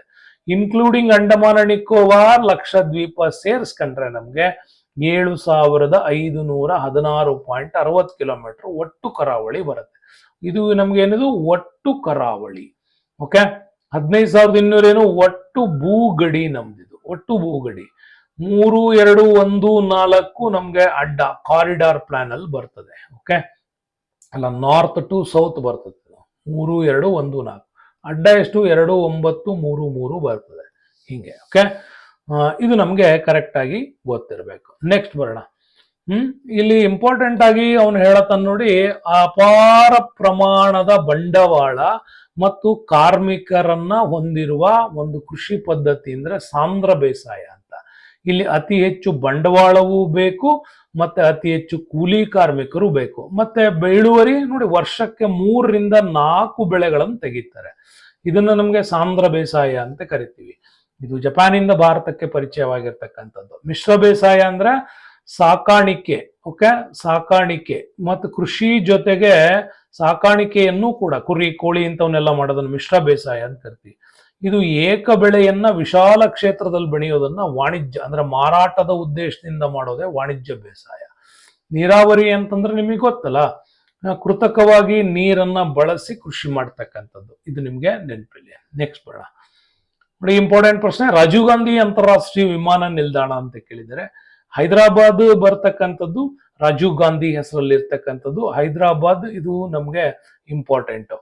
ಲೋಕಪ್ರಿಯ ಗೋಪಿನಾಥ್ ಬಾರ್ಡೋಲಿ ಗುವಾಹಟಿಯಲ್ಲಿ ಬರ್ತದೆ. ನಮ್ಮ ದೆಹಲಿ ಅಂದ ತಕ್ಷಣ ನೀವು ಇಂದಿರಾ ಗಾಂಧಿಯನ್ನು ನೆನ್ಪಿಟ್ಕೊಂಡ್ಬಿಡ್ಬೇಕಷ್ಟೇ. ಮಹರ್ಷಿ ವಾಲ್ಮೀಕಿ ಅಲ್ಲಿ ಅಯೋಧ್ಯ ಅಂದ ತಕ್ಷಣ ವಾಲ್ಮೀಕಿ ನೆನಪಾಗ್ಲಿ. ಮನೋಹರ್ ಅಂತಾರಾಷ್ಟ್ರೀಯ, ಇದು ಮೋಪಾ ಗೋವಾದಲ್ಲಿ ಬರ್ತಕ್ಕಂಥದ್ದು. ಚೌಧರಿ ಚರಣ್ ಸಿಂಗ್ ಕೃಷಿ ಮಂತ್ರಿ ಏನ್ ಅಂತೀವಲ್ವಾ ಒಂದು, ಅವರು ಕೂಡ ಲಕ್ನೋ ನಿಮ್ಗೆ ನೆನಪಾಗ್ಲಿ. ಇವೆಲ್ಲ ನೆನಪಾಗ್ಬೇಕು ಅಂತಂದ್ರೆ ನೋಡಿ, ನಿಮ್ಗೊಂದು ಮ್ಯಾಪ್ ಅಲ್ಲಿ ನೆನ್ಪಿಟ್ಕೊಂಡ್ಬಿಟ್ಟು ಇದನ್ನ ನೀವು ನೆನ್ಪಿಡ್ಬೋದು. ಹೆಂಗಪ್ಪ ಮ್ಯಾಪ್ ಅಲ್ಲಿ ನೆನ್ಪಿಟ್ಕೊಳ್ಳೋದು, ಇಂಥವೆಲ್ಲ ನಿಮ್ಗೆ ಜಿಯೋಗ್ರಫಿ ಇಂಥ ಈಸಿ ಟೆಕ್ನಿಕ್ಸ್ಗಳು ಮುಂದೆ HSTR ಕೂಡ ಮಾಡ್ತಾ ಇರ್ತೀನಿ, ಅವಾಗ ಫಾಲೋ ಮಾಡಿದ್ರೆ ನಿಮ್ಗೆ ಗೊತ್ತಾಗುತ್ತೆ. ನೋಡಿ, ಮೇಲೆ ಇಂದಿರಾ ಗಾಂಧಿ ಅವ್ರು ಕೂತಿದ್ದಾರೆ, ಈ ಕಡೆ ಶಿವಾಜಿ ಇದ್ದಾರೆ, ಈ ಕಡೆ ಸುಭಾಷ್ ಚಂದ್ರ ಬೋಸ್ ಕಾಯ್ತಾ ಇದ್ದಾರೆ, ಕೆಳಗಡೆ ಅಣ್ಣ ಅಮ್ಮ ಅಕ್ಕ ಎಲ್ಲ ಇಲ್ಲಿದ್ದಾರೆ. ಇವ್ 4 ನೆನ್ಪಿಟ್ಕೊಂಡ್ಬಿಟ್ರೆ ಸಾಕು ನಿಮಗೆ. ನೋಡ್ರಿ, ಮೇಲೆ ಇಂದಿರಾ ಗಾಂಧಿ ಇದ್ದಾರೆ, ಇಂದಿರಾ ಗಾಂಧಿ ಪಕ್ಕಕ್ಕೆ ಈ ಕಡೆಗೆ ಶಿವಾಜಿ, ಈ ಕಡೆಗೆ ಸುಭಾಷ್ ಚಂದ್ರ ಬೋಸ್ ಇದ್ದಾರೆ, ಕೆಳಗಡೆ ಅಣ್ಣ ಇದ್ದಾರೆ ಅಂದ್ರೆ ಮುಗಿದೋದು. ಅದ್ರ ಮಧ್ಯದಲ್ಲಿ ಒಬ್ಬ ಸೇನಾಧಿಪತಿ, ಅವನೇ ಕೆಂಪೇಗೌಡ ಇಲ್ಲಿದ್ದಾರೆ. ಕೆಂಪೇಗೌಡರ ಮಧ್ಯ ಮಂಗಳೂರಲ್ಲಿ ಬರ್ತಾರೆ. ಇನ್ನು ಇಂದಿರಾ ಗಾಂಧಿಯ ಸ್ವಲ್ಪ ಕೆಳಭಾಗಕ್ಕೆ ಇಲ್ಲಿ ಪಟೇಲ್ರು ಬರ್ತಾರೆ, ಸರ್ದಾರ್ ವಲ್ಲಭಾಯ್ ಪಟೇಲ್. ಸರ್ದಾರ್ ವಲ್ಲಭಾಯ್ ಪಟೇಲ್ ಎದುರುಗಡೆ ಚೌಧರಿ ಚರಣ್ ಸಿಂಗ್ ಅವರು ಇರ್ತಾರೆ. ಇಲ್ಲಿ ಅಣ್ಣ ಅಮ್ಮ ಅಕ್ಕ ಪಕ್ಕದಲ್ಲೇ ನಮ್ಗೆ ರಾಜೀವ್ ಗಾಂಧಿ ಅವರು ಕೂತಿದ್ದಾರೆ ಹೈದರಾಬಾದ್ ಅಲ್ಲಿ. ಓಕೆ, ಇನ್ನು ಅಯೋಧ್ಯೆಯಲ್ಲಿ ಸಾಮಾನ್ಯವಾಗಿ ವಾಲ್ಮೀಕಿ ಅವರು ಕಾಯ್ತಾ ಇದ್ದಾರೆ. ಸೊ ಇಷ್ಟು ತರ ಒಂದು ಕತೆ ರೂಪದಲ್ಲಿ ಇದನ್ನ ನೀವು ನೆನ್ಪಿಟ್ಕೋಬೇಕು. ಇದು ಕೂಡ ಹೇಳಿದ್ರೆ ನಿಮ್ಗೆ ಜ್ವಾಲಾಮುಖಿ ಪದೇ ಪದೇ ಕೇಳ್ಯಾರ ನೋಡಿ. ಸುಪ್ತ ಜ್ವಾಲಾಮುಖಿ ಯಾವುದು ಅಂತ ಕೇಳಿದ್ದಾರೆ. ಸುಪ್ತ ಜ್ವಾಲಾಮುಖಿ ವೆಸ್ವಿಯಸ್ ಮತ್ತೆ ಕಿಲಿಮ್ಯಾಂಜರೋ. ನೋಡಿ, ಇಟಲಿಯ ಮೌಂಟ್ ವೆಸ್ವಿಯಸ್, ಜಪಾನ್ನ ಫ್ಯೂಸಿಯಾಮ, ಇಂಡೋನೇಷ್ಯಾದ ಕ್ರಕಟೋವಾ, ತಾಂಜೇನಿಯಾದ ಕಿಲಿಮ್ಯಾಂಜರೋ, ಇವು ಡೋರ್ಮೆಂಟ್ ವ್ಯಾಲ್ಕೊನೋಸ್ಗೆ ತುಂಬಾನೇ ಇಂಪಾರ್ಟೆಂಟ್ ಆಗಿರ್ತಕ್ಕಂಥದ್ದು. ಅದರಲ್ಲಿ ಲುಪ್ತ ಜ್ವಾಲಾಮುಖಿಗಳು ಅಂತ ಬರ್ತವೆ, ಎಕ್ಸ್ಟಿಂಟ್. ಲುಪ್ತ ಜ್ವಾಲಾಮುಖಿಗಳಲ್ಲಿ ನಿಮ್ಗೆ ಅರ್ಜೆಂಟೀನಾದ ಅಕಾಂಕಗುವಾ, ತಾಂಜೇನಿಯಾದ ಗೊರಾಂಗೋರೋ, ಸ್ಕಾಟ್ಲೆಂಡ್ ನ ಆರ್ಥರ್ ಸೀಟ್. ಜಾಗೃತ ಜ್ವಾಲಾಮುಖಿಗಳಲ್ಲಿ ನೋಡಿ ಬಹಳ ಸರಿ ಕೇಳಿರ್ತಕ್ಕಂಥದ್ದು ಫಿಲಿಪೈನ್ಸ್ ನ ಪೆನಟಾಬೋ ಬರ್ತದೆ, ಇಟಲಿಯ ಸ್ಟ್ರಾಬೋಲಿ, ಇದು ಇಂಪಾರ್ಟೆಂಟ್, ಇಟಲಿಯ ಸ್ಟ್ರಾಬೋಲಿ. ಮೌಂಟ್ ಎಟ್ನಾ, ಇನ್ನು USA ನಲ್ಲಿ ಸೌಂಟ್ ಹೆಲೆನಾ, ಆಮೇಲೆ ಹವಾಯಿ ಮತ್ತೆ ದ್ವೀಪದ ಮೌನ್ಲೋವಾ, ಇವೆಲ್ಲ ಇಂಪಾರ್ಟೆಂಟ್ ಆಗಿರ್ತಕ್ಕಂಥ ಜಾಗೃತ ಜ್ವಾಲಾಮುಖಿಗಳು. ನೋಡಿ, ಬಹಳ ಸರಿ ಕೇಳೇನೆ ಜ್ವಾಲಾಮುಖಿಗಳ ಬಗ್ಗೆ ಸ್ವಲ್ಪ ಇಂಪಾರ್ಟೆಂಟ್ ಆಗಿದ್ದನ್ನ ನೋಡ್ಕೊಳ್ಳಿ. ಇದು ಮತ್ತದೇನ್ ಹೇಳ್ತಾ ಇದ್ದೀನಿ ನೋಡಿ, ಬಹಳ ಸರಿ ಕೇಳೇನೆ ಅಂತ ಹೇಳಿದ್ನಲ್ಲ, ಇದನ್ನ ಹಿಮನದಿಯ ಕಣಿವೆಯುದ್ದಕ್ಕೂ ನಮ್ಗೆ ಕಂಡು ಬರ್ತಕ್ಕಂತಹ ಶಿಲಾವಸ್ತುಗಳು ಅಂದ್ರೆ ಪಾರ್ಶ್ವ ನಿಶ್ಚಯಗಳು ಅಂತ ಕರಿತೀವಿ. ಹಿಮನದಿಯ ಕಣಿವೆಯುದ್ದಕ್ಕೂ ಶಿಲಾವಸ್ತುಗಳಲ್ಲಿ ಇದು ಕಂಡು ಬರ್ತಕ್ಕಂಥದ್ದು. ಇದು ಕೂಡ ಬಹಳ ಸರಿ ಬರ್ತಾ ಇದೆ, ಇದನ್ನು ಕೂಡ ನೀವು ನೋಡ್ಕೋಬೇಕು. ನೆಕ್ಸ್ಟ್ ನೋಡಿ, ಇದು ಅಷ್ಟೇ ಮತ್ತೆ ರಿಪಿಟೇಷನ್. ವಾಯುಮಂಡಲದ ಅತ್ಯಂತ ಕೆಳಸ್ತರ ಪರಿವರ್ತನಾ ಮಂಡಲ, ನೆನ್ಪಿಟ್ಕೊಳ್ಳಿ.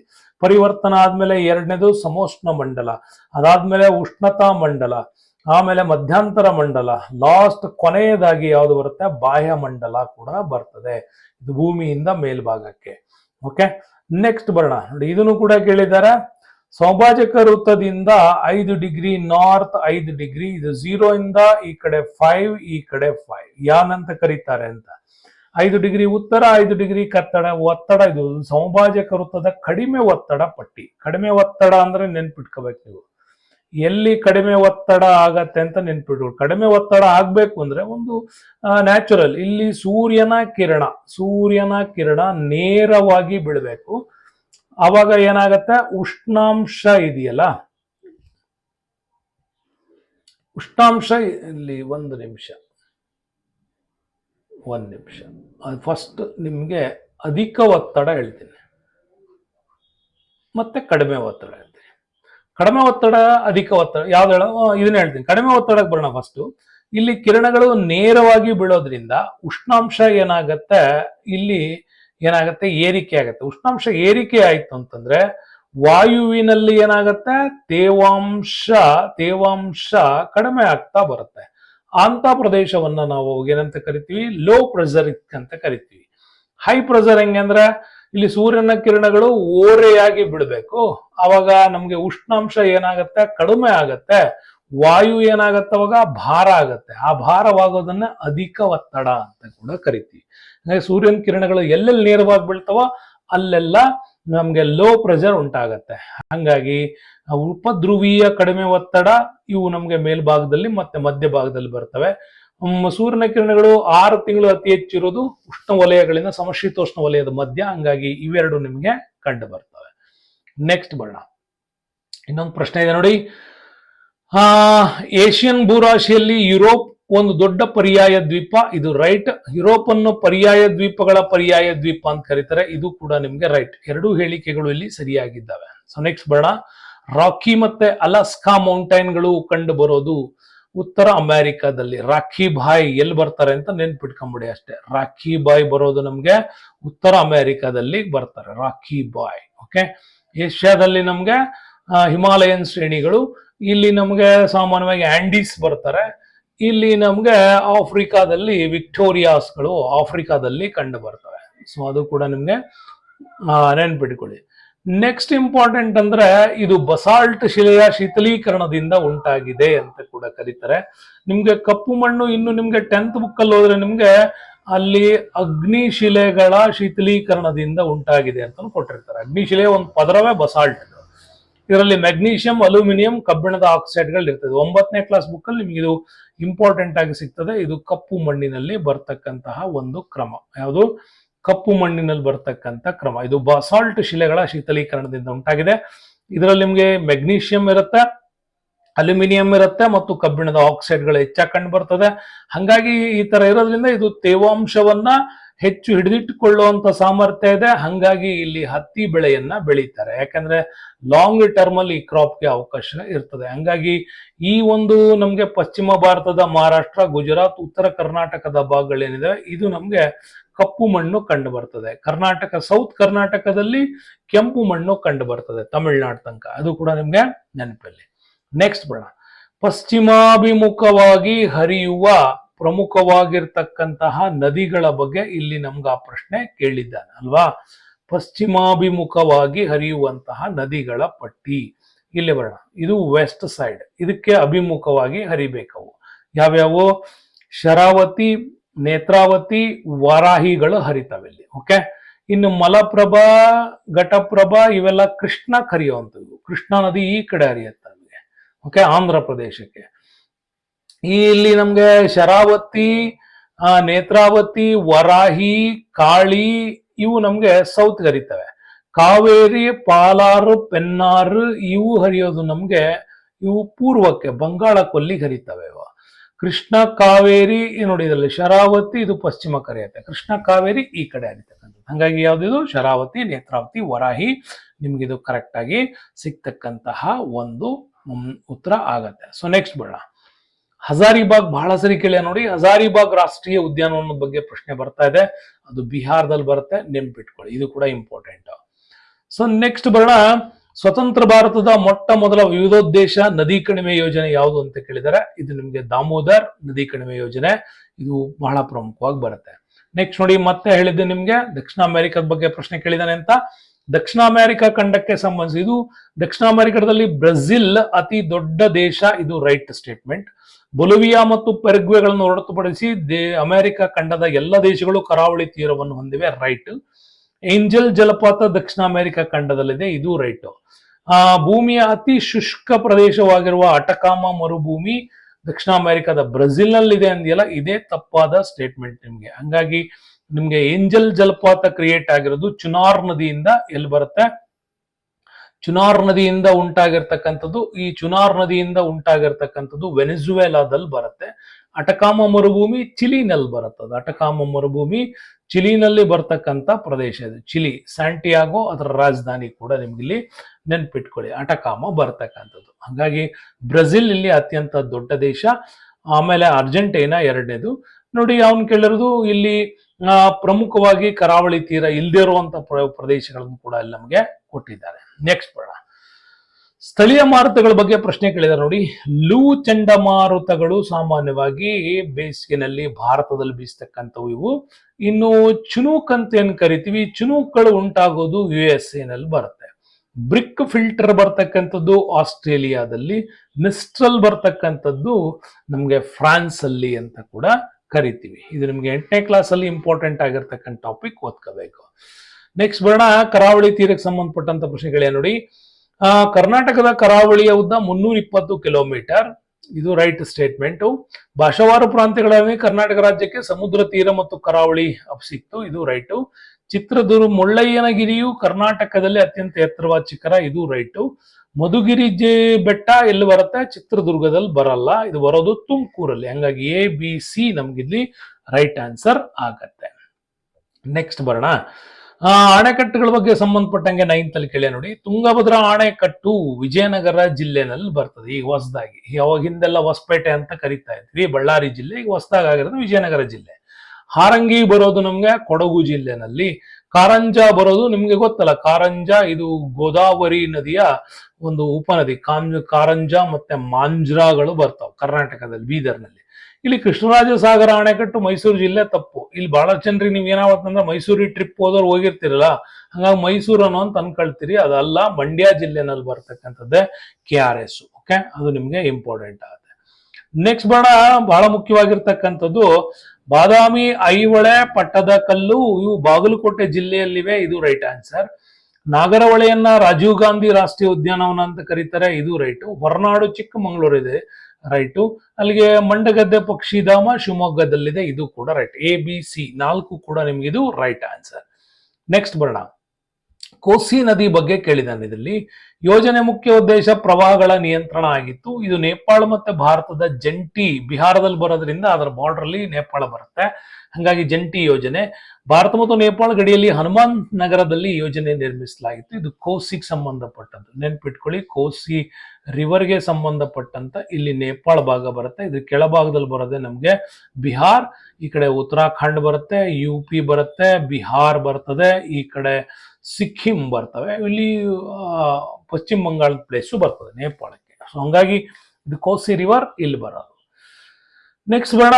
ಬಂದರುಗಳ ಬಗ್ಗೆ ಕೂಡ ನಿಮ್ಗೆ ಕೇಳಿದರೆ. ಕಾಂಡ್ಲಾ ಬಂದರು ಗುಜರಾತ್ ಅಲ್ಲಿ ಬರುತ್ತೆ, ಟುಟಿಕೋರಿನ್ ಕೇರಳದಲ್ಲಿ ಅಂತ ಕೇಳಿದಾನೆ, ಇದು ತಪ್ಪು, ತಮಿಳ್ನಾಡಲ್ಲಿ ಬರುತ್ತೆ. ಪಾರದೀಪು ಒಡಿಸ್ಸಾದಲ್ಲಿ ಬರುತ್ತೆ, ಹಾಲ್ಡಿಯಾ ಇಲ್ಲಿ ಬರುತ್ತೆ. ನೆನ್ಪಿಟ್ಕೊಳ್ಳಿ, ಇದು ಇಂಪಾರ್ಟೆಂಟ್ ಆಗಿ ಕೇಳ್ತಾರೆ. ಓಕೆ, ಗುಜರಾತ್ ಅಲ್ಲಿ ಬರೋದು ಕಾಂಡ್ಲಾ ಇದು. ಅದಾದ್ಮೇಲೆ ಮುಂಬೈ ಬರ್ತದೆ, ಅದ್ರ ಕೆಳಗಡೆ JNPT ನವಶೇವ ಅಂತ ಕರಿತೀವಿ, ಮುಂಬೈನಲ್ಲೇ ಬರ್ತದೆ. ಇನ್ನು ಮರ್ಮಗೋವಾ ಬರ್ತದೆ, ಕರ್ನಾಟಕದಲ್ಲಿ ಮಂಗಳೂರು ಬರ್ತದೆ, ಇಲ್ಲಿ ಕೊಚ್ಚಿನ್ ಬರ್ತದೆ. ಸೊ ಈ ಕಡೆ ಬಂದ್ರೆ ತೂತುಕುಡಿ, ಚೆನ್ನೈ, ಇದು ಕೇರಳದಲ್ಲಿ ಬರ್ತದೆ. ಅದಾದ್ಮೇಲೆ ಚೆನ್ನೈ ಬರ್ತದೆ, ಇದು ಕೂಡ ನೆನ್ಪಿಟ್ಕೊಳ್ಳಿ. ಆಮೇಲೆ ಇಲ್ಲಿ ನಿಮ್ಗೆ ವಿಶಾಖಪಟ್ಟಣಂ, ವೈಜಾಗ್, ಅದಾದ್ಮೇಲೆ ಪಾರಾದೀಪ್ ಬರ್ತದೆ ಒಡಿಸ್ಸಾಕ್ಕೆ, ಅದಾದ್ಮೇಲೆ ಕೋಲ್ಕತ್ತಾ ಮತ್ತೆ ಹಾಲ್ಡಿಯಾ ಇವೆರಡು ಬರೋದು ವೆಸ್ಟ್ ಬೆಂಗಾಲ್ ಅಲ್ಲಿ ಬರ್ತಾವೆ. ಇದು ಕೂಡ ಓಕೆ, ನೆನಪಿಟ್ಕೊಳ್ಳಿ. ಹಂಗಾರೆ ಇನ್ನೊಂದು ಪ್ರಶ್ನೆ ಕೇಳ್ತೇನೆ, ತಮಿಳ್ನಾಡಲ್ಲಿರುವಂತ ಒಂದು ಪ್ರೈವೇಟ್ ಬಂದರು ಯಾವುದು ಅಂತ ನನಗೆ ಉತ್ತರ ಹೇಳ್ಬೇಕು. ತಮಿಳ್ನಾಡಲ್ಲಿರೋ ಒಂದು ಪ್ರೈವೇಟ್ ಬಂದರು ಯಾವುದು ಅಂತ. ನೆಕ್ಸ್ಟ್ ಬರೋಣ, ಇಂಪಾರ್ಟೆಂಟ್ ಆಗಿ ಮತ್ತೊಂದು ಪ್ರಶ್ನೆ ಹೇಳ ನೋಡಿ, ಗೋದಾವರಿ ನದಿ ಎಲ್ಲಿ ಹುಟ್ಟತ್ತೆ ಅಂತ ಕೇಳ. ಗೋದಾವರಿ ನಿಮ್ಗೆ ತ್ರಯಂಬಕೇಶ್ವರದಲ್ಲಿ ಹುಟ್ಟೋದು ಗೋದಾವರಿ ನದಿ. ಕೃಷ್ಣಾ ನದಿ ಹುಟ್ಟೋದಲ್ಲಿ ಮಹಾಬಲೇಶ್ವರದಲ್ಲಿ ಹುಟ್ಟತ್ತೆ. ತಪತಿ ಅಥವಾ ತಾಪಿ ಅಂತ ಕರಿತೀವಿ, ಸಿವಾಹಿ ಮತ್ತೆ ಮುಲ್ಟಾವಾ ಅಂತ ಕರಿತೀವಿ, ಅಲ್ಲಿ ಹುಟ್ಟತ್ತೆ.